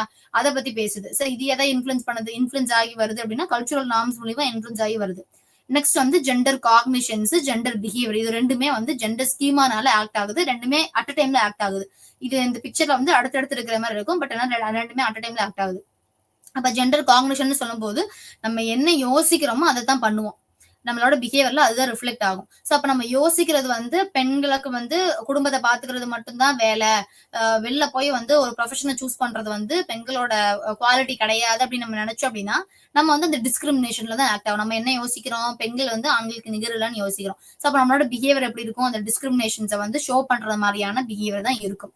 அதே இது பெண்கள் ஆண்களுக்கு ஈக்குவல். இப்ப குக்கிங்ன்றது வந்து ஒரு லைஃப் ஸ்கில். அதை யாருனாலும் பண்ணலாம் அப்படின்னா, அப்ப அந்த காக்னிஷன் வந்து நம்ம வெளி உலகத்துல போய் பேசும்போதோ, நடக்கும் போதோ, நம்ம ஒரு ஃபேமிலியை லீட் பண்ணும் போதோ, அந்த இடத்துல டிஸ்கிரிமினேஷன் இருக்காது. நானும் சேர்ந்து பண்றேன் அப்படின்னு சொல்லிட்டு 2 பேருமே ஈக்குவலா வந்து அந்த ஒர்க்க ஷேர் பண்ணிப்பாங்க. சோ அப்போ இந்த ஸ்கீமா வந்து கல்ச்சுரல் நார்ம்ஸ்னால இன்ஃப்ளூயன்ஸ் பண்ணப்படுது.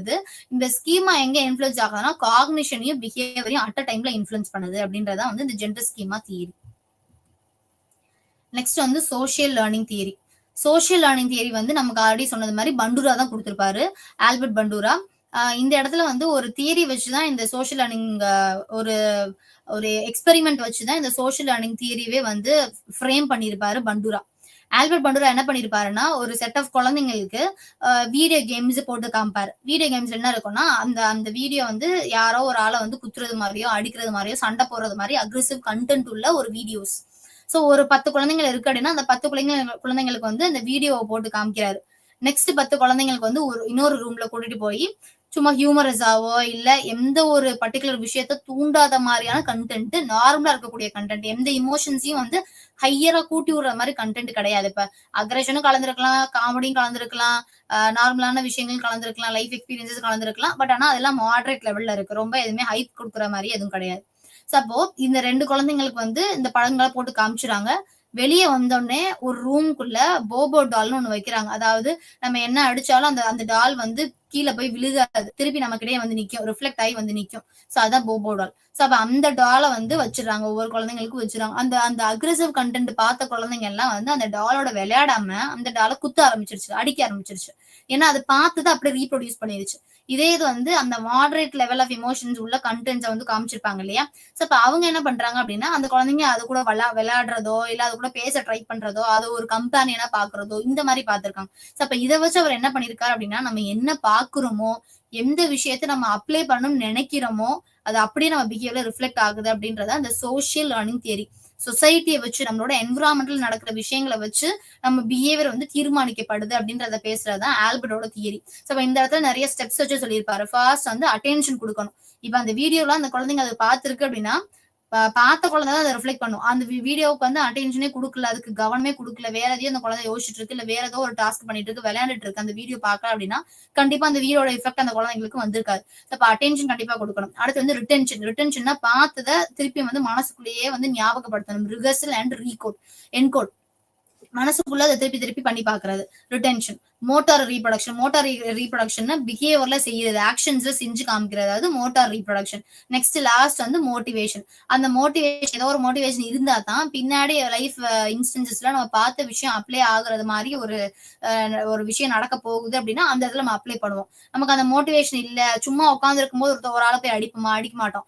அந்த கண்டென்ட்டை பார்த்து வச்சுப்போம். பார்த்து வச்சுட்டு என்ன பண்ணுவாங்க, அந்த பர்டிகுலர் அக்ரெசிவ் சிச்சுவேஷன் வரும்போது அதை எப்படி வந்து ப்ராப்பரா அந்த கான்ஃபிளிக்ட வந்து ரெசல்யூஷன் பண்ணலாம், சொல்யூஷன் கொடுத்து எப்படி அந்த கான்ஃபிளிக்ட தவிர்க்கலாம்னு இல்லாம அவங்க பார்த்த கண்டென்ட் என்ன அக்ரெசிவ் கண்டென்ட் அதை அப்படியே வந்து இம்ப்ளை பண்ணிடுவாங்க. இதே வந்து ஒரு ப்ராப்பரான கான்ஃபிளிக்ட் ரெசல்யூஷன் ஸ்ட்ராட்டஜி பார்த்திருந்தாங்க, இந்த பர்டிகுலர் விஷயத்தை இப்படிதான் சால்வ் பண்ணணும், 2 பேருக்குமே வந்து எந்த ஒரு பாதிப்பும் இல்லாம இப்படிதான் சால்வ் பண்ணணும்னு பார்த்திருந்தாங்கன்னா அந்த குழந்தை வந்து லைஃப்ல வந்து திருப்பி ஏதாவது அக்ரெசிவ் கண்டென்ட் இருக்கும்போது நான் இப்படி அதை சால்வ் பண்றேன் அப்படின்னு சொல்லிட்டு கன்ஸ்ட்ரக்டிவா சால்வ் பண்ணும், அக்ரெசிவ் இதுல இறங்காது. சோ அப்போ அந்த மோட்டிவேஷன் அவங்களுக்கு இருக்கணும். இந்த பர்டிகுலர் விஷயத்த யூஸ் பண்ணலாம், நம்ம பார்த்தது நம்ம வந்து ஆல்ரெடி தெரிஞ்சு வச்சிருக்கோம் இல்லையா, அதை யூஸ் பண்ணலாம் அப்படின்னு அந்த மோட்டிவேஷன் இருந்தா தான் அந்த பர்டிகுலர் இயர் வந்து ரிஃப்ளெக்ட் ஆகும் ஃபியூச்சர்ல.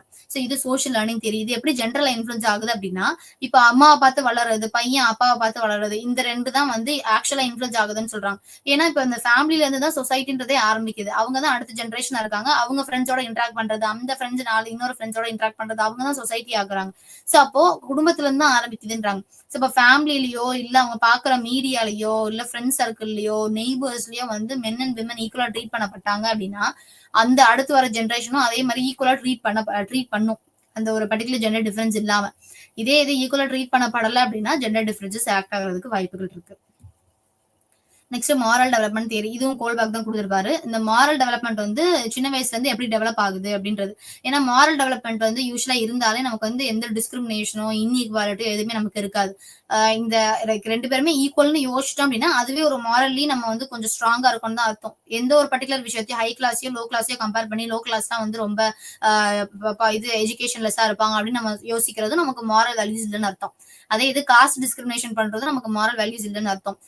இந்த பர்டிகுலர் விஷயங்கள்லாம் வந்து டிஸ்கிரிமினேஷன் இல்லாம இருக்கிறதுக்கு மாரல் வேல்யூஸ் ஒரு குழந்தைங்களுக்கு இருந்தாலே அது எது சரி எது தப்புன்றது அந்த புரிஞ்சுக்கிற கெப்பாசிட்டி அதுக்கு வரும். என்னதான் சொசைட்டி வந்து இன்ஃபுளுன்ஸ் பண்ணியிருந்தாலும் தவறான விதத்துல இன்ஃபுளுன்ஸ் பண்ணாலும் அந்த குழந்தை வந்து அப்படி ஆக்ட் ஆகாது அப்படின்றதுதான் வந்து இந்த மாரல் டெவலப்மெண்டோட மெயின் ஐடியாலஜி. கோல்பாக் என்ன சொல்லியிருப்பாரு அப்படின்னா மொத்தமா வந்து ஒரு 6 ஸ்டேஜஸ் கொடுத்திருப்பாரு. அதுல வந்து 2 ஸ்டேஜா ஆக்ட் ஆகும். 2 ஸ்டேஜா எப்படி வந்து ஆக்ட் ஆகுதுன்றத ஃபர்ஸ்ட் பாத்துலாம். ஃபர்ஸ்ட் 2 ஸ்டேஜ் பேர் என்னன்னா ப்ரீ கன்வென்ஷனல், கன்வென்ஷனல் மொராலிட்டி அப்படின்றது. இந்த ப்ரீ கன்வென்ஷனல்ல வந்து குழந்தைங்க வந்து ஒரு 0ல இருந்து பிறந்ததுல இருந்து ஒரு 3 வயசு 3 வயசு வரைக்கும் இருக்கிறது வந்து இந்த ஃபர்ஸ்ட் 2 ஸ்டேஜ்ல இருக்கும். இந்த ஸ்டேஜ்ல வந்து எப்படி ஆக்ட் ஆகும் அப்படின்னா பனிஷ்மெண்ட், ரீஇன்ஃபோர்ஸ்மெண்ட், எக்ஸ்சேஞ்ச், ஈகோ இதை வச்சுதான் ஆக்ட் ஆகுது. ஃபர்ஸ்ட் ஸ்டேஜ் வந்து பனிஷ்மெண்ட், ரீஇன்ஃபோர்ஸ்மெண்ட், ஒபீடியன்ஸ் ஸ்டேஜ். அதாவது ஒரு பர்டிகுலர் விஷயம் பண்ணதுக்கு அந்த குழந்தை அடி வாங்குது அப்படின்னா அந்த குழந்தை அந்த விஷயத்த பண்ணாது. இதே ஒரு விஷயம் பண்ணிட்டு அந்த விஷயத்துக்கு ரீஇன்ஃபோர்ஸ்மெண்ட் கிடைக்குது அப்படின்னா அதை திரும்ப திரும்ப பண்ணும். கிளாஸ்ல வந்து ஏதோ ஒரு இடத்துல வந்து நல்லா வந்து பர்டிகுலர் விஷயத்த வந்து இப்ப டி வேர்ட் சொல்றாங்க, டீச்சர் வந்து டி வேர்ட் சொல்றாங்க, அது யார் படிச்சுட்டு வரீங்களோ அவங்களுக்கு வந்து நாளைக்கு சாக்லேட் கொடுப்பேன் அப்படின்னு சொல்றாங்களோ அந்த குழந்தை நாளைக்கு படிச்சுட்டு நல்லா வருது, அந்த சாக்லேட் கிடைக்குது அப்படின்னா திருப்பி அந்த விஷயத்த பண்ணும். இதே இது படிக்காத குழந்தைங்களுக்கு பனிஷ்மெண்ட் கிடைக்குது அப்படின்னா அவங்களுக்கு திருப்பி ஹோம்ஒர்க்கோ ஏதோ ஒரு அசைன்மெண்ட் கொடுத்துறாங்க அப்படின்னா அந்த குழந்தை திருப்பி அதை வந்து ஃபியூச்சர்ல பண்ணாது. சோ அப்ப இப்படிதான் நம்ம வந்து ஒவ்வொரு விஷயம் இது சரி இது தப்புன்னு எப்படி கத்துக்கிறோம்னா நமக்கு கிடைக்கிற பனிஷ்மெண்ட், நமக்கு கிடைக்கிற ரீஇன்ஃபோர்ஸ்மெண்ட் இது மூலியமா தான் நம்ம கத்துக்கிறோம். நெக்ஸ்ட் 2வது ஸ்டேஜ் கன்வென்ஷனல் மொராலிட்டி என்ன சொல்றாங்கன்னா எக்ஸ்சேஞ்ச் ஸ்டேட், ஈகோ ஸ்டேட்ன்றது. அந்த எக்ஸ்சேஞ்ச் ஸ்டேஜ் ஈகோ ஸ்டேட்ல வந்து நான் உனக்கு கொடுக்குறேன், நீ எனக்கு பதிலுக்கு என்ன கொடுக்குற, சோ அதை வச்சுதான் ஆக்ட் ஆகும். சோ அப்ப என்னோட ஈகோ வந்து டெவலப் ஆகுறது வந்து என்ன எப்படி மத்தவங்க வேல்யூ பண்றாங்க, நான் மத்தவங்க எப்படி வேல்யூ பண்றேன் அந்த பேசிஸ்ல நடக்கிறது வந்து செகண்ட் ஸ்டேஜ். சோ இது ரெண்டுமே வந்து 0 to 3 இயர்ஸ்க்குள்ள நடக்கும். நெக்ஸ்ட் வந்து 3rd and 4th stage conventional and morality stage. கன்வென்ஷனோட ஹையர் வெர்ஷன் தான் வந்து இந்த 3rd ஸ்டேஜ். 4th ஸ்டேஜ் வந்து மொராலிட்டி டெவலப்மெண்ட். இங்கே வந்து அந்த கன்வென்ஷன் என்ன நடக்கும்னா good boy good girl stage வரும். இப்படிலாம் நீ பண்ணனா குட் பாய், இப்படிலாம் நீ பண்ணனா குட் கேர்ள் அப்படின்னு நம்ம அம்மா அப்பா வந்து சொல்லி வளர்த்திருப்பாங்க, இல்ல ரிலேட்டிவ்ஸ் யாராவது சொல்லியிருப்பாங்க, சொசைட்டிலயோ இல்ல எஜுகேஷன் இன்ஸ்டிடியூஷன்லயோ அப்படி சொல்லி கொடுத்துருக்காங்க அப்படின்னா அந்த குழந்தை வந்து அந்த குட் புக்ஸ்ல இருக்கணும்னு சொல்லிட்டு அந்த ஒரு பர்டிகுலர் ஆஸ்பெக்ட தான் வந்து எடுக்க ஆரம்பிக்கும். சோ அந்த ஆஸ்பெக்ட் எடுக்கிறதுனால என்ன ஆகும், அந்த மாரல் வேல்யூஸை கத்துக்கிறோம். இதெல்லாம் பண்ணா நம்ம வந்து நல்ல பிள்ளைன்னு சொல்லுவாங்களா, அப்ப நம்ம இதவே பண்ணுவோம் அப்படின்னு சொல்லிட்டு அப்படி மாரல் வேல்யூஸ் கத்துப்பாங்க. அதுக்கடுத்து வந்து மொராலிட்டியில வந்து stage of law and order. Law and ஆர்டர்னு பார்க்கும்போது சொசைட்டியல் ரூல்ஸ் அண்ட் ரெகுலேஷன்ஸை பார்த்துப்போம். இப்போ ஸ்கூல்ஸ்ல இருந்து தான் அந்த லா அண்ட் ஆர்டர் ஆரம்பிக்குது. For example shoe and socks ப்ராப்பரா போடணும், க்ளோத்ஸ் வாஷ் பண்ணி போடணும், அதே மாதிரி அந்த அக்ரெசிவா வந்து பிசிக்கல் ஹார்ம்னஸ் மற்றவங்களுக்கு பண்றதோ இல்ல வேர்பல் அபியூஸ் பண்றதோ வந்து தப்பு அப்படின்னு சொல்றாங்கன்னா அந்த பர்டிகுலர் விஷயங்கள் அந்த குழந்தைங்க பண்ணாம இருப்பாங்க. சோ அப்ப இது தப்புனா இது பேசிக்காவே பெரிய லெவல்ல தப்பு. வேர்பல் அபியூஸ் பண்றது இல்ல ஒருத்தவங்களை வந்து புல்லிங் பண்றது, ஒருத்தவங்களை வந்து ராகிங் பண்றது வந்து like legally it is inappropriate அப்படின்னு சொல்றாங்கன்னா அந்த விஷயத்த அந்த குழந்தை வந்து எஜுகேஷன் இன்ஸ்டிடியூஷன்ல இருந்து கத்துக்குது. சோ அப்போ சொசைட்டின்னு லா அண்ட் ஆர்டர்னு பெருசா பேசும்போது அந்த லாவை மதிக்கிறதுக்கான ஒரு பொட்டன்ஷியல் வந்து அந்த குழந்தைங்களுக்கு சின்ன வயசுல எஜுகேஷன் இன்ஸ்டிடியூஷன்ல இருந்தே வளர்த்து கொண்டு வந்துடுறாங்க. நெக்ஸ்ட் 5 and 6 இந்த 3 and 4 வந்து எப்ப ஆக்ட் ஆகும்னா 6 இயர்ஸ்ல இருந்து ஆக்ட் ஆகும். 6 இயர்ஸ்ல இருந்து 9 இயர்ஸ் வரைக்கும் இருக்கும். அடுத்து 5 அண்ட் 6 ஸ்டேஜ் வந்து post conventional morality stage. Post conventional சொல்லும்போது இங்க வந்து ஒரு சோஷியல் கான்ட்ராக்ட் அந்த ஸ்டேஜ்ல வருது. சோஷியல் கான்ட்ராக்ட்னு சொல்லும்போது என்னதான் நம்ம வந்து லைக் அந்த குழந்தை வந்து லீகலி வந்து நான் எல்லா இதுக்கும் நான் அவேர்ட் ஆவேன்னு சொல்லிட்டு எந்த ஒரு பிளட்ஜும் எடுக்கலனாலும் as a citizen of that particular country அந்த அந்த கண்ட்ரி இப்போ ஃபார் எக்ஸாம்பிள் இந்தியன் இருக்குன்னா இந்தியன் சிட்டிசனா நான் இந்த விஷயத்தெல்லாம் ஃபாலோ பண்ணணும் அப்படின்ற ஒரு ஐடியாலஜில ஆக்ட் ஆகும். அது போஸ்ட் கன்வென்ஷன். அடுத்து மொராலிட்டின்னு சொல்லும்போது யூனிவர்சல் பிரின்சிபல்ஸ்ல ஆக்ட் ஆகுறது. அதாவது like all Indians are brothers and sister நம்ம சொல்றோம் இல்லையா, இந்தியன்ஸ் மட்டும் பிரதர்ஸ் அண்ட் சிஸ்டர் கிடையாது, வேர்ல்ட்ல இருக்கிற எல்லாத்தையுமே நம்ம அப்படிதான் பார்க்கணும். ஸோ அப்போ அந்த race discrimination, caste, education discrimination, class discrimination, gender discrimination இது எதுவுமே இல்லாம ஆக்ட் ஆகுறதா வந்து ஹையஸ்ட் மொராலிட்டி யூனிவர்சல் பிரின்சிபல்ன்றது. ஸோ இந்த 5 and 6 வந்து 11 இயர்ஸ்ல இருந்து ஆக்ட் ஆக ஆரம்பிச்சிடும் அப்படின்னு சொல்றாங்க. இங்க வந்து ஜெண்டர் டிஃபரன்சஸ் வந்து எப்படி கொண்டு வராரு கோல்பர்க் அப்படின்னா, மோஸ்ட்லி வந்து விமன் வந்து 4th ஸ்டேஜ் வரைக்கும் தான் அவங்களால டச்சே பண்ண முடியும், மென் வந்து 6th ஸ்டேஜ் வரைக்கும் போக முடியும்னு சொல்லிட்டு கோல்பர்க் சொல்றாரு. பட் ஆனால் அதுக்கு நிறைய கிரிட்டிசிசம்ஸ் வந்து அரேஸ் ஆச்சு. எப்படி நீங்க அந்த மாதிரி சொல்லலாம், ஏன் மென்க்கு வந்து அந்த மொராலிட்டி ஃபைனலா அட்டைன் ஆகிறதுக்கான பொட்டன்ஷியல் வந்து விமனுக்கு இல்லையா அப்படின்லாம் நிறைய கிரிட்டிசிசம்ஸ் வந்து அதுல இருந்து நிறைய ரிசர்ச் ஸ்டடிஸ் பண்ணி கண்டுபிடிச்சதுல என்ன சொல்றாங்கன்னா, மென்னு விமன் 2 பேருமே வந்து அவங்களால வந்து அவங்களோட பொட்டன்ஷியலுக்கு ஏத்தது மாதிரி அவங்களோட அப்ரிங்கிங்க்கு ஏத்தது மாதிரி, அதாவது எப்படி வளர்க்கப்பட்டாங்களோ அந்த அப்ரிங்கிங் ஏத்தது மாதிரி அவங்களால வந்து இந்த பர்டிகுலர் ஸ்டேஜஸ் வந்து அட்டைன் பண்ண முடியும். 6 ஸ்டேஜ் வரைக்குமே வந்து மென் அண்ட் விமன் நல்லா வர முடியும் அப்படின்றதுதான் வந்து அந்த கிரிட்டிசிசம்ஸ்ல வந்து கொடுத்த கன்க்ளூஷன். ஸோ இதோட யூனிட் 5 and 6 வந்து முடியுது. ஒரு சின்ன ரீகேப் மாதிரி பார்த்துடலாம். ஸோ ஃபர்ஸ்ட் பார்த்தோம் அப்படின்னா சைக்காலஜி ஆஃப் ஜெண்டர் பார்த்தோம். இந்தியாவில் இந்த சைக்காலஜி ஆஃப் ஜெண்டர் எப்படி இருக்கு, மென் அண்ட் விமன் எப்படி பார்க்கப்பட்டாங்க, அதை எப்படி இந்த இந்த பர்டிகுலர் இப்போ இருக்க கரண்ட் ஸ்டேட்டஸ்க்கு வந்து விமன் எப்படி வந்தாங்க அப்படின்றத பார்க்கும்போது மோஸ்ட்லி வந்து இண்டிபெண்டன்ஸ்ல எந்த ஒரு கன்சிடரேஷனும் விமனுக்கு கொடுக்கல. ஏன்னா நிறைய லைக் கண்ட்ரின்னு பார்க்கும்போது நிறைய அதர் இம்பார்ட்டன்ட் விஷயங்கள் அவங்களுக்கு இருந்ததுனால விமனுக்கு ஜெண்டருக்குன்னு எந்த ஒரு இம்பார்ட்டன்ஸும் அவங்க கொடுக்கல. காஸ்ட்டுக்கு கிளாஸ்க்கு கொடுத்த அளவுக்கு கொடுக்கல. ஸோ அப்ப என்ன பண்றாங்கன்னா, சொசைட்டி லெவல்ல தான் கொடுக்கலனாலும் எஜுகேஷன் லெவல்ல வந்து விமனுமே மென்னுக்கு ஈக்குவலா வந்து எஜுகேஷன் வந்து பர்சீவ் பண்றாங்க. ஸோ அப்ப அந்த பர்டிகுலர் விஷயத்துல அவங்களுக்கான ஒரு ஈக்குவாலிட்டி கிடைக்கணும் அப்படின்னு வந்து ஆரம்பிச்சது தான் 1990s academic arm of women's மூவ்மெண்ட்னு ஆரம்பிச்சது. ஸோ இந்த இடத்துல என்ன பண்றாங்கன்னா, ரிசர்ச் ஸ்டடீஸ்ல விமன் வந்து இன்க்ளூட் ஆகணும், ரிசர்ச் பார்ட்டிசிபென்ட்ஸை விமனை இன்க்ளூட் பண்ணணும். பிகாஸ் இப்பெல்லாம் வந்து நம்ம ரிசர்ச் பண்றோம்னா நமக்கு வந்து ஒரு கிரைட்டீரியாவே இருக்கு, மென் அண்ட் விமன் ஈக்குவலா எடுக்கணும் அப்படின்றது. இதே நம்ம டிஃப்ரெண்ட் டைப்ஸ் ஆஃப் ஜெண்டர் போறோம் அப்படின்னா அந்த டிஃப்ரெண்ட் டைப்ஸ் ஆஃப் ஜெண்டர்லயுமே நம்ம ஈக்குவல் நம்பர்ஸ் எடுக்கணும். மென் வந்து 30 இருக்காங்கன்னா விமன் கண்டிப்பா 30 இருக்கணும். மென் வந்து 60 வச்சுட்டு விமன் வந்து 10 வச்சுட்டு இருந்தோம் அப்படின்னா அது ப்ராப்பரா இருக்காது. அந்த ரிசர்ச் வந்து வேலிடான ரிசர்ச் கிடையாதுன்னு ரிஜெக்ட் பண்ணிடுறாங்க. ஸோ எத்திக்ஸ் ஆஃப் ரிசர்ச்லேயே இப்போ வந்து ஈக்குவல் பார்ட்டிசிபேஷன் வந்து ஜெண்டர்ல வந்து ரெப்ரசென்ட் பண்ணணும் அப்படின்றது இருக்கு. ஸோ அதை வந்து இன்சிஸ்ட் பண்ணது வந்து இந்த மாதிரி பர்டிகுலர் டைம்ல தான். ஸோ அப்போ அதுக்கப்புறம் வந்து விமனுக்குன்னு இருக்கிற இஷ்யூஸை நம்ம எடுத்து வெளியில வந்து அண்டர்வில் பண்ணணும், அதை ரிசர்ச் பண்ணி உலகத்துக்கு காமிக்கணும். ஸோ அப்போ அந்த மாதிரி ஆஸ்பெக்ட்ஸ் எல்லாம் வந்ததுக்கு அப்புறம் என்ன பண்ணிட்டாங்கன்னா, விமனோட ஒர்க் லைஃப், ஃபேமிலி லிங்கேஜஸ், விமென்ஸோட mental health, violence against women, இந்த மாதிரி விஷயங்கள் பத்தி நிறைய ரிசர்ச் பண்ணப்பட்டாங்க. அதே மாதிரி ஈக்குவல் இம்பார்ட்டன்ஸ் வந்து விமென் அண்ட் மென் 2 பேருக்குமே கொடுத்தாங்க. Next approaches to psychology of gender, பாலினத்தின் உளவியல் அணுகுமுறைகள். இந்த இடத்துல வந்து இவல்யூஷனரி பேசிஸ்ல பார்ப்போம். ஃபர்ஸ்ட் வந்து டிபிக்கல் ட்ரைட் வேல்யூஸ் பத்தி பேசியிருக்குது. ட்ரைட் வேல்யூஸ் சொல்லும் போது ஆண்களுக்குன்னு சில பர்டிகுலர் ட்ரைட், அதாவது குணாதிசயங்கள், பெண்களுக்குன்னு சில குணாதிசயங்கள், இது ரெண்டுத்தையும் பார்த்தாங்க. ஸோ அப்ப அந்த குணாதிசயம் வந்து எப்படி உருவாச்சு அப்படின்னா அதுதான் வந்து சர்வைவலுக்கு மெயின் ஃபேக்டரா இருக்கு. ஸோ அந்த சர்வைவலுக்கு வந்து அது அந்த பர்டிகுலர் விஷயம் வந்து ரொம்ப இம்பார்ட்டண்டா இருக்கிறதுனாலதான் இந்த பர்டிகுலர் ட்ரைட்டே வந்து உருவாகி இருக்கு. ஸோ அது இல்லைன்னா இந்த ட்ரைட் உருவாகிற வாய்ப்புகள் ரொம்ப கம்மி தான். ஸோ அப்ப அந்த இடத்துல வந்து ஜெண்டர் டிஃபரன்சஸ் வந்து இருக்கு. நம்ம எப்படி வளர்ந்தோமோ, எப்படி வளர்க்கப்பட்டோமோ, எந்த மாதிரி டிமாண்ட்ஸ் நமக்கு சொசைட்டில இருந்துச்சோ அதுக்கு ஏத்தது மாதிரிதான் அந்த அந்த காலத்துல வந்து ஆண்கள் பெண்கள் வந்து ஒரு பர்டிகுலர் ட்ரைட்ஸை வந்து டெவலப் பண்ணாங்க அப்படின்றது சொல்றாங்க. நெக்ஸ்ட் வந்து டார்வினோட செக்ஷுவல் செலக்ஷன் தியரி. ஸோ இந்த இடத்துல வந்து டார்வின் என்ன சொல்வாருன்னா, அந்த மேட்டிங் இம்பார்ட்டன்ஸ், மேட்டிங் செலக்ஷன் பத்தி பேசியிருப்பாரு. ஸோ இந்த இடத்துல வந்து மேல் வந்து ரொம்ப காம்பிடென்ட்டா காமிச்சுப்பாங்க விமன் கிட்ட, ஃபீமேல்ஸ் வந்து அவங்க ப்ரிஃபரன்சஸ் வைஸ் யார் வந்து இமோஷனலி செக்யூரா இருப்பாங்க, தன்னை நல்லா பார்த்துப்பாங்க, தன்னோட ஜென்ரேஷன்ஸ் நல்லா பார்த்துப்பாங்களோ அவங்கள சூஸ் பண்ணுவாங்க. ஸோ அப்போ இதுலயுமே வந்து ஜெண்டர் டிஃபரன்சஸ் இருக்கு அப்படின்றது.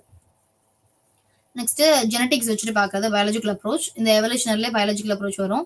இங்க வந்து ஜெனடிக்ஸ்ல வந்து மென் அண்ட் விமன் டிஃபரன்ஸ் கண்டிப்பா இருக்குன்னு சொல்றாங்க. எப்படி இருக்குன்னா, விமனோட குரோமோசோம்ஸ் வந்து எக்ஸா இருக்கும், மென்னோட குரோமோசோம் வந்து எக்ஸ் ஒய்யா இருக்கும். ஸோ அப்ப இந்த ஃபர்ஸ்ட் எக்ஸ்ன்றது வந்து ரெண்டு பேருக்குமே ஈக்குவல். அந்த ரெண்டாவது எக்ஸ் வந்து வருதா வரலையான்றத பார்த்துட்டு தான் வந்து இந்த ஆனா பெண்ணான்றது வந்து டிசைட் ஆகும் அப்படின்றது. ஸோ அப்ப இந்த 23rd பேர் ஆஃப் குரோமோசோம் தான் வந்து ஜெண்டரை வந்து டிசைட் பண்ணுது அப்படின்னு சொல்றாங்க. Next role of hormones. Role of ஹார்மோன்ஸ்ல என்ன பேசியிருப்பாங்க அப்படின்னா, மேல் ஹார்மோன்ஸ், ஃபீமேல் ஹார்மோன்ஸ் பேசியிருப்பாங்க. ஸோ இந்த இடத்துல வந்து ஆண்ட்ரோஜன் வந்து பர்டிகுலர் மேல் ட்ரையட் மெயின்லி மேல் இன்ஸ்டிங்க்ட்னு சொல்லுவாங்க இல்லையா, அந்த இன்ஸ்டிங்ஸ் எல்லாம் வந்து ப்ரொடியூஸ் பண்றதுக்கு ஹெல்ப்ஃபுல்லா இருக்கிறது வந்து இந்த ஆண்ட்ரோஜன்ஸ். அதே இது ஃபீமேலுக்குன்னு சில கிரைட்டீரியா, சில ட்ரைட்ஸ் இருக்கு இல்லையா, அதெல்லாம் வந்து பண்ண வைக்கிறது வந்து இந்த ப்ரொஜெஸ்ட்ரான், ஈஸ்ட்ரோஜன் ரெண்டுமே வந்து ஒரே பர்டிகுலர் விஷயம் தான். ஸோ இந்த ப்ரொஜெஸ்ட்ரான் தான் அதுக்கு ஹெல்ப் பண்ணுது அப்படின்னு சொல்றாங்க. ஸோ அப்போ அந்த மேலுக்கு வந்து அக்ரெசிவ் டெண்டன்சி, மற்றவங்களோட காம்பீட் பண்ணி ஜெயிக்கிறது, அந்த வின்னிங் கெப்பாசிட்டி, அதே மாதிரி அந்த ப்ரொடக்டிவ் நேச்சர், அந்த ப்ரொடக்டிவ் இன்ஸ்டிங், இதெல்லாம் வந்து இந்த ஆண்ட்ரோஜனால தான் வருது அப்படின்னு சொல்றாங்க. ஃபீமேலுக்கு வந்து இந்த caring tendency, nurturing tendency, family வந்து கொஞ்சம் செக்யூரா பாத்துக்கணும்ன்றது, இமோஷனலி ரொம்ப வெல்த்தியா இருக்கிறது, இதெல்லாம் வந்து இந்த ப்ரொஜெஸ்ட்ரானால வருது. ஸோ அப்போ நம்ம வந்து பயாலஜிக்கல் வைஸ்ல பார்க்கும்போது biological wise men and women are different. ரெண்டுமே வந்து வேற வேற தான். அவங்களுக்குன்னு சில பொட்டன்ஷியல்ஸ் இருக்கு, அவங்களுக்குன்னு சில கெப்பாசிட்டிஸ் இருக்கு. இப்போ மென்னுக்குன்னு இருக்கிற கெப்பாசிட்டிஸ் வந்து விமனால பண்ண முடியாது, விமனுக்கு இருக்கிற கெப்பாசிட்டிஸ் வந்து மென்னால பண்ண முடியாது. ஸோ அப்போ அந்த மாதிரி டிஃபரன்ஸ் இருக்கு. பட் ஆனால் லைக் மேலே கீழேன்னு அந்த ஒரு டிஃபரன்ஸ் இல்லை, கம்பாரிசன் கிடையாது. ஸோ கம்பாரிசன்ஸ் வந்து நம்ம பண்ணவே முடியாது. ஏன்னா அந்த இடத்துல வந்து கம்பேர் பண்ணக்கூடிய விஷயங்களே இல்ல. ஒரு சில பேருக்கு நல்ல நல்ல குவாலிட்டிஸ் வந்து தேவையான குவாலிட்டிஸ் வந்து மென்னுக்கு அதிகமா இருக்கு, அதே விமனுக்கு தேவையான குவாலிட்டிஸ் விமனுக்கு அதிகமா இருக்கு. ஸோ அப்போ நம்ம வந்து பிசிக்கல் ஆஸ்பெக்ட்ஸ்ல பாக்குறோம், எவல்யூஷனரி பேஸ்ல பாக்குறோம் அப்படின்னா மென் அண்ட் விமன் டிஃபரெண்ட் தான் வந்து அவங்க பேஸ் பண்றாங்க. பட் ஆனா வந்து அவங்க கம்பேர் பண்ணல, மென் வந்து ஹையர் தென் விமன் அந்த மாதிரிலாம் எதுவும் கொடுக்கல. நெக்ஸ்ட் வந்து சைக்கோ பயாலஜிக்கல் அப்ரோச், உளவியல் அணுகுமுறை. இந்த இடத்துல வந்து என்ன பண்றாங்கன்னா, பயாலஜியும் சைக்காலஜி இது ரெண்டுத்தையும் சேர்க்கறாங்க, கனெக்ட் பண்றாங்க. ஸோ கனெக்ட் பண்ணும்போது இந்த ஜெண்டர் அண்ட் இன்டெலிஜென்ஸ், நுண்ணறிவு, இது ரெண்டுத்தையும் பாக்குறாங்க. பேசிக்கா பார்க்கும்போது நிறைய ரிசர்ச் ஸ்டடிஸ் பண்ணியிருக்காங்க. Particular aspects of mental capacities இது எல்லாத்தையுமே வச்சு ரிசர்ச் பண்ணியிருக்காங்க. ஒவ்வொரு மென்டல் கெப்பாசிட்டி வச்சும் ரிசர்ச் பண்ணியிருக்காங்க. தனித்தனியா வந்து நம்ம பிரெயின் வந்து என்னென்னலாம் கெப்பாசிட்டிஸ் வச்சிருக்கோ அது எல்லாத்தையுமே மென் அண்ட் விமனுக்கு வந்து டிஃபரன்சியேஷன் இருக்கா, டிஃபரன்ஸ் இருக்கான்றத டெஸ்ட் பண்ணும்போது எந்த ஒரு டிஃபரன்ஸும் கிடையாது. பட் ஆனா அந்த பிரெயினோட சைஸ் இருக்கு இல்லையா, அந்த சைஸ் மட்டும் வந்து லைக் விமனை கம்பேர் பண்ணும்போது 11.5% வந்து அதிகமா இருக்கு மென்னுக்கு அப்படின்னு சொல்றாங்க. 2000 ஸ்டடியில வந்து 2017ல மார்வா எட்டால் இவங்க எல்லாம் வந்து ஒரு குழுவா சேர்ந்து பண்ணதுல அதை கண்டுபிடிச்சிருக்காங்க. அடுத்து வந்து அப்ப சைஸ் பெருசா இருக்கே, இப்போ அவங்க வந்து மென்டல் எபிலிட்டிஸ் வந்து டிஃபரெண்டா இருக்குமா அப்படின்னு பார்த்தா, மென் அண்ட் விமனுக்கு வந்து லைக் ஆக்சுவலா லேட்டரலைசேஷன்லயோ இல்ல அதர் பொட்டன்ஷியல்ஸ்லயோ வந்து மென்டல் எபிலிட்டிஸ்லயோ வந்து டிஃபரன்ஸ் கிடையாது அப்படின்னு சொல்றாங்க. லேட்டரலைசேஷன் என்ன அர்த்தம்னு பார்த்தோம்னா, இப்போ ரைட் ஹெமிஸ்பியர் இருக்கு அப்படின்னா ரைட் ஹெமிஸ்பியருக்குன்னு சில கெப்பாசிட்டிஸ் இருக்கு, லெஃப்ட் ஹெமிஸ்பியர் இருக்குன்னா லெஃப்ட் ஹெமிஸ்பியருக்குன்னு சில சடன் கெப்பாசிட்டிஸ் இருக்கு. ஸோ இந்த கெப்பாசிட்டிஸ்ல வந்து ஆணுக்கும் பெண்ணுக்கும் வேறுபாடு இருக்கான்னு பார்த்தா கிடையாது, வேறுபாடு இல்லை. அதே மாதிரி எந்த ஒரு விஷயத்துல வந்து லைக் கெப்பாசிட்டிஸ்ல வேறுபாடு கிடையாது, அந்த ஃபங்க்ஷனிங்ல வேறுபாடு இருக்கு. எந்த ஃபங்க்ஷனிங் அப்படின்னா கார்பஸ் கலோசம். இந்த கார்பஸ் கலோசம்ன்றது வந்து ஒரு ஃபைபர் டிஷ்யூ, இந்த ரைட் அண்ட் லெஃப்ட் ஹெமிஸ்பியர் ரெண்டுத்தையும் கனெக்ட் பண்ற ஒரு டிஷ்யூ தான் வந்து கார்பஸ் கலோசம். அப்ப அந்த ஃபைபர் டிஷ்யூ என்ன பண்ணுது அப்படின்னா 50 வயசுக்கு மேல மென்னுக்கு வந்து விமென்க்கு வந்து இன்க்ரீஸ் ஆகுது, நல்ல ஃபங்க்ஷன் ஆக ஆரம்பிக்குது. மென்னுக்கு என்ன பண்ணுது அப்படின்னா 30 வயசு வரைக்கும் நல்ல ஃபங்க்ஷன் பண்ணுது, அதுக்கப்புறம் அதோட எஃபிஷியன்சி குறைய ஆரம்பிச்சிருது அப்படின்னு சொல்றது வந்து இது இந்த இடத்துல ஒரு டிஃபரன்ஸ் இருக்கு. அது எந்த டிஃபரன்ஸ் இருக்குன்னா ஃபங்க்ஷனிங்ல தான் டிஃபரன்ஸ் இருக்கே தவிர்த்து இது ஒரு பொட்டன்ஷியல் கூட்டி விடுது அப்படின்றது அர்த்தம் கிடையாது. அதே இது எந்த ஒரு விஷயம் வந்து மேலுக்கு அதிகமா இருக்குன்னா அந்த ஸ்பேஷியல் ரொட்டேஷன் அந்த கெப்பாசிட்டி மட்டும் மென்னுக்கு வந்து அதிகமா இருக்கு. ஏன் இருக்கு அப்படின்றத பார்த்தோம் நம்ம எவால்யூஷனரி பேசிஸ்ல, ஏன் அவங்களுக்கு அதிகமா இருக்குன்றத பார்த்தோம். ஏன்னா மென்னுக்கு வந்து அந்த ஒரு பர்டிகுலர் விஷயத்தை வந்து திருப்பி திருப்பி யூஸ் பண்ணக்கூடிய சுச்சுவேஷன் நிறைய இருந்ததுனால அவங்களுக்கு அந்த பொட்டன்ஷியல் நேச்சுரலாவே வர ஆரம்பிச்சிருச்சு அப்படின்றதுதான் வந்து எவல்யூஷனரி பெர்ஸ்பெக்டிவ்ல பார்த்தது. Next gender and mental illness. Gender and mental இல்னஸ்ல வந்து விமன் தான் வந்து இந்த ஆன்சைட்டி, டிப்ரெஷன், மூட் டிசார்டர்ஸ் இது எல்லாத்துக்குமே வந்து ரொம்ப வல்னரபிளா இருக்காங்க அப்படின்னு சொல்றாங்க. ஏன் வல்னரபிளா இருக்காங்க அப்படின்னா இந்த இன்டர்பர்சனல் ஸ்ட்ரெஸ், அதுக்கப்புறம் வந்து வயலன்ஸ் எக்ஸ்பீரியன்ஸ் பண்றது, செக்ஷுவல் அபியூஸ் விக்டிம், இது எல்லாமே வந்து விமன் தான் இருக்காங்க அப்படின்றது வந்து most of the research studies quote பண்ணுது. ஸோ அப்போ இந்த இன்டர்பர்சனல் ரிலேஷனுக்கு அவங்க கொடுக்குற இம்பார்ட்டன்ஸ் தான் வந்து மெயின் ஃபேக்டரா இருக்கு இந்த ஸ்ட்ரெஸ்ஸா அவங்க வந்து ஸ்ட்ரெஸ்ஃபுல்லா கன்சிடர் பண்றதுக்கு, மென்டல் இல்னஸ் டெவலப் ஆகிறதுக்கு அப்படின்னு சொல்றாங்க. நெக்ஸ்ட் வந்து சைக்கோ அனாலிட்டிக்கல் அப்ரோச் பார்த்தோம். சைக்கோ அனாலிட்டிக் அப்ரோச்ல வந்து இந்த அன்கான்ஷியஸ் டிசைர்ஸ் தான் வந்து ஜெண்டர் டிஃபரன்சஸ கொண்டு வருது அப்படின்னு ஃப்ராய்ட் சொல்லியிருப்பாரு. ஸோ இந்த இடத்துல வந்து ஃபேலிக் ஸ்டேஜ் 3 இயர்ஸ் ஆஃப் ஏஜ்ல இருந்து தான் வந்து அந்த குழந்தைங்க வந்து அந்த ஜெண்டர் டிஃபரன்ஸ்குள்ளேயே வருது அப்படின்றத சொல்றாங்க. நெக்ஸ்ட் வந்து நான்சி சோட்ரா வந்து என்ன சொல்லியிருப்பாங்கன்னா, கன்ஸ்ட்ரக்ட் ஆஃப் மதரிங் இந்த மதரிங் பத்தி பேசியிருப்பாங்க. அதாவது ஒரு குழந்தை வந்து லைக் அடல்ட் ஏஜ் வரும்போது ஒரு மதர் ரோல் எடுத்து பண்றாங்க அப்படின்னா, அது யாரோட ரோலா இருக்கும்னா அம்மாவோட ரோலா தான் இருக்கும். அது சின்ன வயசுல இருந்தே அவங்க அம்மா ரோலை எடுத்து திருப்பி திருப்பி எம்பசைஸ் பண்ணி பிராக்டிஸ் பண்ணதுனால தான் அடல்ட் ஏஜ்ல அது இன்பில்ட்டா உள்ளேயே வந்து இன்னேட்டா இருந்துருச்சு. ஸோ அவங்க கத்துக்கிட்ட விஷயம் நேச்சுரலா அவங்களுக்கு வர ஆரம்பிச்சிருச்சு. ஒரே ஒரு இதே வந்து பையனா இருக்கான் அப்படின்னா 3 வயசுக்கு முன்னாடி வரைக்குமே வந்து அம்மா அவனை தான் டிபெண்ட் பண்ணியிருப்பான். ஸோ அம்மாவோட விஷயங்கள் தான் அவனுக்கும் பண்றது மாதிரி அந்த ஒரு பர்டிகுலர் பொட்டன்ஷியல் தான் அவனுக்கும் இருக்கும். பட் ஆனா வந்து அந்த 3 இயர்ஸ்க்கு அப்புறம் வந்து என்ன ஆகும்னா, இது வந்து விமன் கேரக்டரிஸ்டிக்ஸ், இது மென் கேரக்டரிஸ்டிக்ஸ்னு பிரிச்சு நான் ஒரு பையன், ஸோ அப்பாவை தான் நான் ரோல் மாடல் எடுத்து பண்ணணும் அப்படின்ற ஒரு ஆஸ்பெக்ட்ஸ்ல ஆக்ட் ஆகும். இது construct of mothering. Next cognitive approach. Cognitive அப்ரோச்ல என்ன பார்த்தோம்? ஜெண்டர் ஐடென்டிட்டி பார்த்தோம். ஜெண்டர் ஐடென்டிட்டில கோல்பாக் வந்து 3 ஸ்டேஜஸ் வந்து சொல்லியிருப்பாரு. ஸோ 3 ஸ்டேஜஸ்ல ஃபர்ஸ்ட் வந்து ஜெண்டர் லேபிளிங் சொல்லியிருப்பாங்க. அடுத்து வந்து gender stability, gender constancy. Gender லேபிளிங்கிறது வந்து 2 to 3.5 இயர்ஸ்ல வந்து ஆக்ட் ஆகக்கூடிய ஒரு விஷயம். இந்த லேபிளிங்ல என்ன நடக்கும்னா, இந்த இந்த குழந்தை வந்து பொண்ணு, இந்த குழந்தை பையன் அப்படின்னு இந்த டிஃபரன்சியேஷன் அந்த குழந்தைங்களுக்கு பார்க்க தெரியும் அப்படின்னு சொல்றாங்க. நெக்ஸ்ட் வந்து ஜெண்டர் ஸ்டெபிலிட்டின்னு சொல்லும்போது, இது பெண் அப்படின்னா நாளைக்கு வந்து அது ஆணா மாற போறது கிடையாது. அந்த குழந்தை வந்து பெண்ணா தான் இருக்கும். இது வந்து ஆணா தான் இருக்கும். இந்த பையன் ஆணா தான் இருப்பான் அப்படின்ற ஒரு ரியலைசேஷன் வரது வந்து 3.5 to 4.5 years. Next gender constancy. கான்ஸ்டன்சினா என்ன விஷயம் வந்து உலகத்துல நடந்தாலும், எந்த பர்டிகுலர் விஷயம் நம்மளை இன்ஃபுளுன்ஸ் பண்ணாலும், யார் அடிச்சாலும், யார் பனிஷ் பண்ணாலும், இல்ல எந்த ரீஇன்ஃபோர்ஸ்மெண்ட் எது கொடுத்தாலுமே அந்த ஜெண்டர்ன்ற ஒரு விஷயம் வந்து மாற போறது கிடையாது அப்படின்னு ஒரு ஐடியாலஜி வருது ஜெண்டர் கான்ஸ்டன்சி. ஸோ இது வந்து இந்த 3 ஸ்டேஜ்ல தான் வந்து ஜெண்டர் டெவலப்மெண்ட் ஆகுதுன்றத கோல்பாக் சொல்லுவாரு. நெக்ஸ்ட் காக்னிட்டிவ் அப்ரோச்ல இன்னொன்று என்ன அப்படின்னா ஜெண்டர் ஸ்கீமா தியரி. இந்த இடத்துல வந்து என்ன பண்ணுவாங்கன்னா, கல்ச்சுரல் நார்ம்ஸ், அதுக்கப்புறம் வந்து ஜெண்டர் ஸ்கீமா இதெல்லாம் எப்படி ஆக்ட் ஆகுது அப்படின்றத பாக்குறது. ஸோ அப்ப அந்த ஸ்கீமான்றது வந்து பேசிக்கா எதை வச்சு டெவலப் ஆகுன்றத பார்த்தோம். கல்ச்சுரல் நார்ம்ஸ் வச்சு தான் டெவலப் ஆகுன்றத பார்த்தோம். இந்த கல்ச்சுரல் நார்ம்ஸ்னால தான் வந்து பெண்ணுக்குரிய இந்த பெண்ணா அப்படின்னா இந்த ரோல் தான் பண்ணணும், ஆண் இந்த ரோல் தான் பண்ணணும் அப்படின்ற ஒரு ஐடியாலஜி வந்து இந்த கல்ச்சுரல் இன்ஃபுளுன்ஸ்னால தான் வந்துச்சு. ஸோ அது மூலயமா நமக்கு வந்து ஜெண்டர் ஸ்கீமா டெவலப் ஆச்சு. ஜெண்டர் ஸ்கீமா டெவலப் ஆகிறதுனால நம்மளோட தாட்ஸும் பிஹேவியர்ஸ் இது ரெண்டுமே வந்து அதனால இன்ஃபுளுன்ஸ் பண்ணப்படுது. இப்போ ஒன்ஸ் ஜெண்டர் ஸ்கீமா ஃபார்ம் ஆயிடுச்சுன்னா இந்த காக்னிஷன் பிஹேவியர் ரெண்டுமே சைமல்டேனியஸா ஆக்ட் ஆகும் அப்படின்றது, ஒரே டைம்ல ஆக்ட் ஆகும். நம்ம யோசிக்கிறத நம்ம பண்ணுவோம். ஸோ அப்ப நம்ம வந்து டிஸ்கிரிமினேஷன் இல்லாம யோசிச்சோம், நம்மளோட கல்ச்சுரல் நமக்கு கல்ச்சுரல் இன்ஃபுளுன்ஸ் வந்து அப்படி இருந்துச்சு அப்படின்னா நம்ம ஸ்கீமாவும் வந்து டிஸ்கிரிமினேஷன் இல்லாம இருக்கும், ஈக்குவலா ட்ரீட் பண்ணுவோம். ஸோ இந்த ஈக்குவல் ட்ரீட் பண்ணோம்னா காக்னிஷன்லயும் பிஹேவியர்லயும் வந்து டிஸ்கிரிமினேஷன்ஸ் இல்லாம இருக்கும் அப்படின்றது தான் வந்து ஜெண்டர் ஸ்கீமா தியரியோட பேசிக் கான்செப்ட். நெக்ஸ்ட் வந்து சோஷியல் லேர்னிங் தியரி.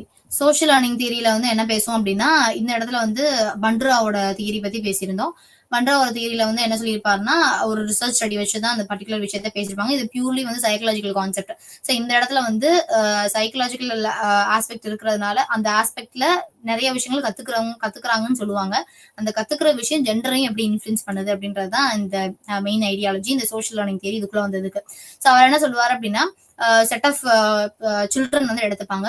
ஸோ அதுல வந்து எக்ஸ்பெரிமெண்டல் குரூப், கண்ட்ரோல் குரூப்னு ரெண்டா பிரிச்சுக்கிறது. எக்ஸ்பெரிமெண்டல் குரூப்னா அந்த 10 குழந்தைங்களுக்கோ 20 குழந்தைங்களுக்கோ எத்தனை குழந்தை எடுக்கிறாங்களோ அந்த குழந்தைங்களுக்கு அக்ரெசிவ் கண்டென்ட் உள்ள வீடியோஸை காமிச்சிட்டாரு. ஸோ அப்ப அந்த குழந்தைங்க வந்து நல்லா அட்டென்ஷன் பே பண்ணி அந்த வீடியோ பார்த்துட்டாங்க. நெக்ஸ்ட் செட் ஆஃப் குழந்தைங்களுக்கு என்ன பண்றாங்கன்னா, எந்த ஒரு இமோஷன்ஸும் ட்ரிகரே பண்ணாம நியூட்ரல் கண்டென்ட் உள்ள வீடியோஸா காமிக்கிறாங்க. அது வந்து கண்ட்ரோல் குரூப். ஸோ அவங்களுக்கு வந்து எந்த ஒரு பர்டிகுலர் விஷயத்திலயும் அவங்க வந்து இன்வால்வ் ஆக போறது கிடையாது. ஸோ அந்த மாதிரியான கண்டென்ட்ஸ் அவங்க கொடுக்குறது. அப்ப இந்த படத்தை போட்டு காமிச்சிட்டு திருப்பி ஒரு ரூம்குள்ள கூட்டிட்டு வந்துட்டு போபோ டால்னு ஒண்ணு வச்சிருக்காங்க. அந்த டால் வந்து கீழே கிரிப் இருக்கும், அடிச்சாலும் கீழே விழுகாது, சாயாது, திருப்பி நம்ம கிட்டே வந்து நிக்கும். ஸோ அந்த மாதிரி ஒரு டால் வந்து செட் ஆஃப் டால்ஸ் வந்து அந்த ரூம்குள்ள வச்சிருக்காங்க. இந்த அக்ரெசிவ் கண்டென்ட் பார்த்த பிள்ளைங்க என்ன பண்ணதுக்கு அப்படின்னா, அந்த பர்டிகுலர் போபோ டால் வந்து அடிச்சு விளையாடுறாங்க. அது வந்து ஒரு ஒரு விக்டிமாவோ இல்ல ஒரு அபியூசராவோ பார்த்து அதை வந்து ஒரு அட்டாக் மோட்ல அட்டாக் பண்றாங்க, டார்கெட்டா நினைச்சு அட்டாக் பண்றாங்க. இதே இது மாடரேட் கண்டென்ட், நியூட்ரல் கண்டென்ட் பார்த்த பிள்ளைங்க வந்து அதை ஒரு கம்பெனியனாவோ இல்ல அதோட ஒரு டாலாவோ ஒரு டாயாவோ வந்து யூஸ் பண்றாங்க. ஸோ அப்ப இந்த டிஃபரன்சியேஷன் ஏன் இருக்கு அப்படின்னா, எதை நம்ம பாக்குறோமோ அதை தான் நம்ம ஆக்ட் பண்றோம் அப்படின்றாங்க. ஸோ அப்ப அந்த குழந்தைங்களுக்கு என்ன பாக்குறோமோ அதை வந்து டிஃபரன்சியேஷன் பண்ணி இது சரி இது தப்பு அப்படின்ற ஒரு டெண்டன்சி இல்ல, என்ன பாக்குதோ அது அப்படியே வந்து இம்ப்ளை பண்ணிடுது. ஸோ அதே மாதிரி அந்த அம்மா அப்பா என்ன அவங்களுக்கு வந்து பண்ற மாதிரி மாடலிங் பண்றாங்களோ, இப்ப என்னதான் வந்து அவங்க அம்மா அப்பா வந்து வாயில வந்து ஆணும் பெண்ணும் ஈக்குவல்னு சொல்லிட்டு வீட்டுக்குள்ள இந்த ஈக்குவாலிட்டி இல்ல, இன்இக்வாலிட்டி தான் இருக்கு அப்படின்னா அந்த குழந்தை எதை பாக்குதோ அதை தான் அது வந்து ரெப்ளிகேட் பண்ணும். ஏன்னா அந்த குழந்தைங்களுக்கு சரி தப்புன்னு தெரியாது. இப்ப அப்பா வந்து அம்மா அப்பா போட்டு அடிக்கிறது மட்டும் தான் அந்த குழந்தை பாக்குதுன்னா, அதுவும் வளர்ந்ததுக்கு அப்புறம் அந்த குழந்தை அதே மாதிரிதான் பண்ணும். பெண்களுக்கான டிஸ்கிரிமினேஷன் தான் கொடுக்கும். ஸோ அப்ப இந்த இடத்துல வந்து அவங்க ஈக்குவலா பண்றாங்க, ஈக்குவாலிட்டி ஷோ பண்றாங்க, 2 பேருமே ஈக்குவலா ஆப்பர்ச்சுனிட்டிஸ் வந்து ஷேர் பண்ணிக்கிறாங்க, ஒர்க்க ஷேர் பண்ணிக்கிறாங்க அப்படின்னா, அந்த குழந்தை அடல்ட் ஏஜ் வரும்போது அதே மாதிரி தான் பண்ணுவாங்க. ஸோ அதை வந்து சொல்லி புரிய வைக்கணுன்றது இல்ல, மாடலிங் மூலியமாவே நம்ம வந்து இந்த ஜெண்டர் ஈக்குவாலிட்டியை எம்பசைஸ் பண்ணலாம் அப்படின்னு சொல்றாங்க. ஸோ இப்ப பேசிக்கா நம்ம ஜெண்டர் ஈக்குவாலிட்டியை கொண்டு வரணும் அப்படின்னா எப்படி கொண்டு வருவோம்னா, ரெண்டுமே வந்து லைக் ஈக்குவலா இருக்கிறது மாதிரி ஒரு ஒரு பர்டிகுலர் விஷயத்த வந்து செய்யறது மூலியமா தான், நம்ம வந்து பிஹேவியர்ல அதை எம்பசைஸ் பண்றது மூலியமா தான் அந்த டிஸ்கிரிமினேஷன் இல்லாத ஒரு சொசைட்டியை வந்து கிரியேட் பண்ண முடியும். எஜுகேஷன் இன்ஸ்டிடியூஷனா இருக்கட்டும், எதுனாலும் வந்து ஜெண்டர் ஈக்குவாலிட்டி பத்தி பேசணும், மொராலிட்டி பத்தி பேசணும். பட் ஆனா வந்து இந்த இன்இக்வாலிட்டி வந்து நம்ம ஆக்ஷன்ஸ்லயும் பிஹேவியர்லயும் காமிக்கிறது மூலியமா தான் அந்த இன்இக்வாலிட்டி வந்து நம்ம வந்து லைக் போக்க முடியும். ஸோ இந்த இடத்துல வந்து ஃபர்ஸ்ட் அட்டென்ஷன் கொடுக்கணும், ஃபர்ஸ்ட் ஸ்டெப். நெக்ஸ்ட் வந்து ரிட்டென்ஷன். அட்டென்ஷன் கொடுக்கறத வந்து திருப்பி மைண்ட்ல வந்து இந்த குழந்தைங்களை யோசிப்பாகும். இது வந்து அந்த குழந்தைங்களோட ப்ராசஸ். ஸோ ஃபர்ஸ்ட் அந்த வீடியோ கண்டென்ட்டுக்கு அட்டென்ஷன் கொடுத்துறாங்க, திருப்பி அதை ரிட்டென்ஷன் கொடுக்குறாங்க, திருப்பி மனசுக்குள்ள யோசிச்சு பாக்குறாங்க. யோசிச்சு பார்த்துட்டு அந்த பர்டிகுலர் ரூம்குள்ள போபோ டால் வந்து வைக்கும்போது அதை மோட்டார் ரீப்ரொடக்ஷன் பார்த்த விஷயத்த அப்படியே செய்யறாங்க. செய்யறதுனால அவங்களுக்கு ஏதோ ஒரு விஷயம் வந்து பூஸ்டப் ஆகுது, அவங்களோட ஈகோ பூஸ்ட் ஆகுது, செல்ஃப் எஸ்டீம் பூஸ்ட் ஆகுது அப்படின்னா அது ஒரு மோட்டிவேஷனா வந்து ஃபியூச்சர்ல ஏதாவது ஒரு குழந்தைங்க வந்து இந்த மாதிரி அக்ரெசிவா ஒரு சுச்சுவேஷன் ட்ரிகரிங்கா இருக்கு அப்படின்னா அந்த குழந்தைங்களை அடிக்கிறதுக்கான ஒரு வாய்ப்புகள் வந்து அதிகமா இருக்கக்கூடிய நேச்சர் வந்து இங்க இந்த குழந்தைங்களுக்கு இருக்கு. ஏன்னா அந்த மாரல் வேல்யூஸும் அவங்களுக்கு இல்ல, எது சரி எது தப்புன்ற அந்த பார்க்கக்கூடிய அந்த பிரிச்சு பார்க்கக்கூடிய டெண்டன்சி அந்த குழந்தைங்களுக்கு இல்ல. இதே இது வந்து ஒரு அடல்ட்டா இருக்கும்போது நம்ம கான்சியஸா நம்ம வந்து மாடலிங்க சூஸ் பண்ணுவோம். லைக் யாரை பார்த்தா நம்ம வாழ்க்கையில முன்னேற முடியும், யாரை பார்த்தா வாழ்க்கையில வந்து லைக் அந்த முன்னேற்றம் இருக்காது, இம்ப்ரூவ்மெண்ட் இருக்காது அப்படின்ற டிஃபரன்சியேஷன் நமக்கு தெரியும். ஸோ இப்போ லைஃப்ல வந்து நம்மளோட கோல்ஸுக்கு ஏற்ற மாதிரி அந்த மாடலிங் வந்து நம்ம பண்ண இப்போ ரோல் மாடல் வந்து நம்ம வச்சுப்போம். இதே வந்து அந்த குழந்தைங்களுக்கு வந்து ரோல் மாடல் வந்து பேரண்ட்ஸ் தான். ஸோ இப்போ அந்த டிஸ்கிரிமினேஷன் இல்லாத சொசைட்டி வரணும் அப்படின்னா பேரண்ட்ஸ் மூலியமா தான் அதை எம்பசைஸ் பண்ண முடியும். லாஸ்டா வந்து கோல்பாகோட மாரல் டெவலப்மெண்ட் தியரி பத்தி பார்த்தோம். ஸோ இந்த இடத்துல வந்து 6 ஸ்டேஜஸ் சொல்லியிருப்பாங்க, ரெண்டு ஸ்டேஜா வந்து அவர் பிரிச்சிருப்பாரு. ஸோ ஒவ்வொரு ஸ்டேஜ்லயும் வந்து ஃபர்ஸ்ட் ஸ்டேஜ்ல என்ன பண்ணுவாங்கன்னா 3 இயர்ஸ்க்குள்ள வந்து குழந்தைங்க வந்து பனிஷ்மெண்ட், ரீஇன்ஃபோர்ஸ்மெண்ட் இது மூலியமா வந்து எது சரி எது தப்புன்னு கத்துக்கிறோம். அடுத்த ஸ்டேஜ்ல வந்து இந்த குட் கேர்ள் குட் பாய் இந்த பர்டிகுலர் ஆஸ்பெக்ட்ஸ்ல அந்த சொசைட்டி வந்து என்னெல்லாம் பண்ணா நீ குட் கேர்ள்ல வருவே, என்னெல்லாம் பண்ணா குட் பாய்ல வருவ அப்படின்றத சொல்றத வச்சு மாரல் வேல்யூஸ் கத்துப்பாங்க. நெக்ஸ்ட் வந்து சோஷியல் கான்ட்ராக்ட், அதாவது யூனிவர்சல் வேல்யூஸ் என்னென்ன வந்து சொசைட்டி வச்சிருக்கோம், என்ன லா அண்ட் ஆர்டர் வச்சிருக்கோம். ஸோ அது மூலியமா நம்ம கத்துக்கிறது வந்து லாஸ்ட் 2 ஸ்டேஜஸ். ஸோ இதோட வந்து யூனிட் 5 and 6 முடியுது. ஸோ நெக்ஸ்ட் பார்க்கலாம்.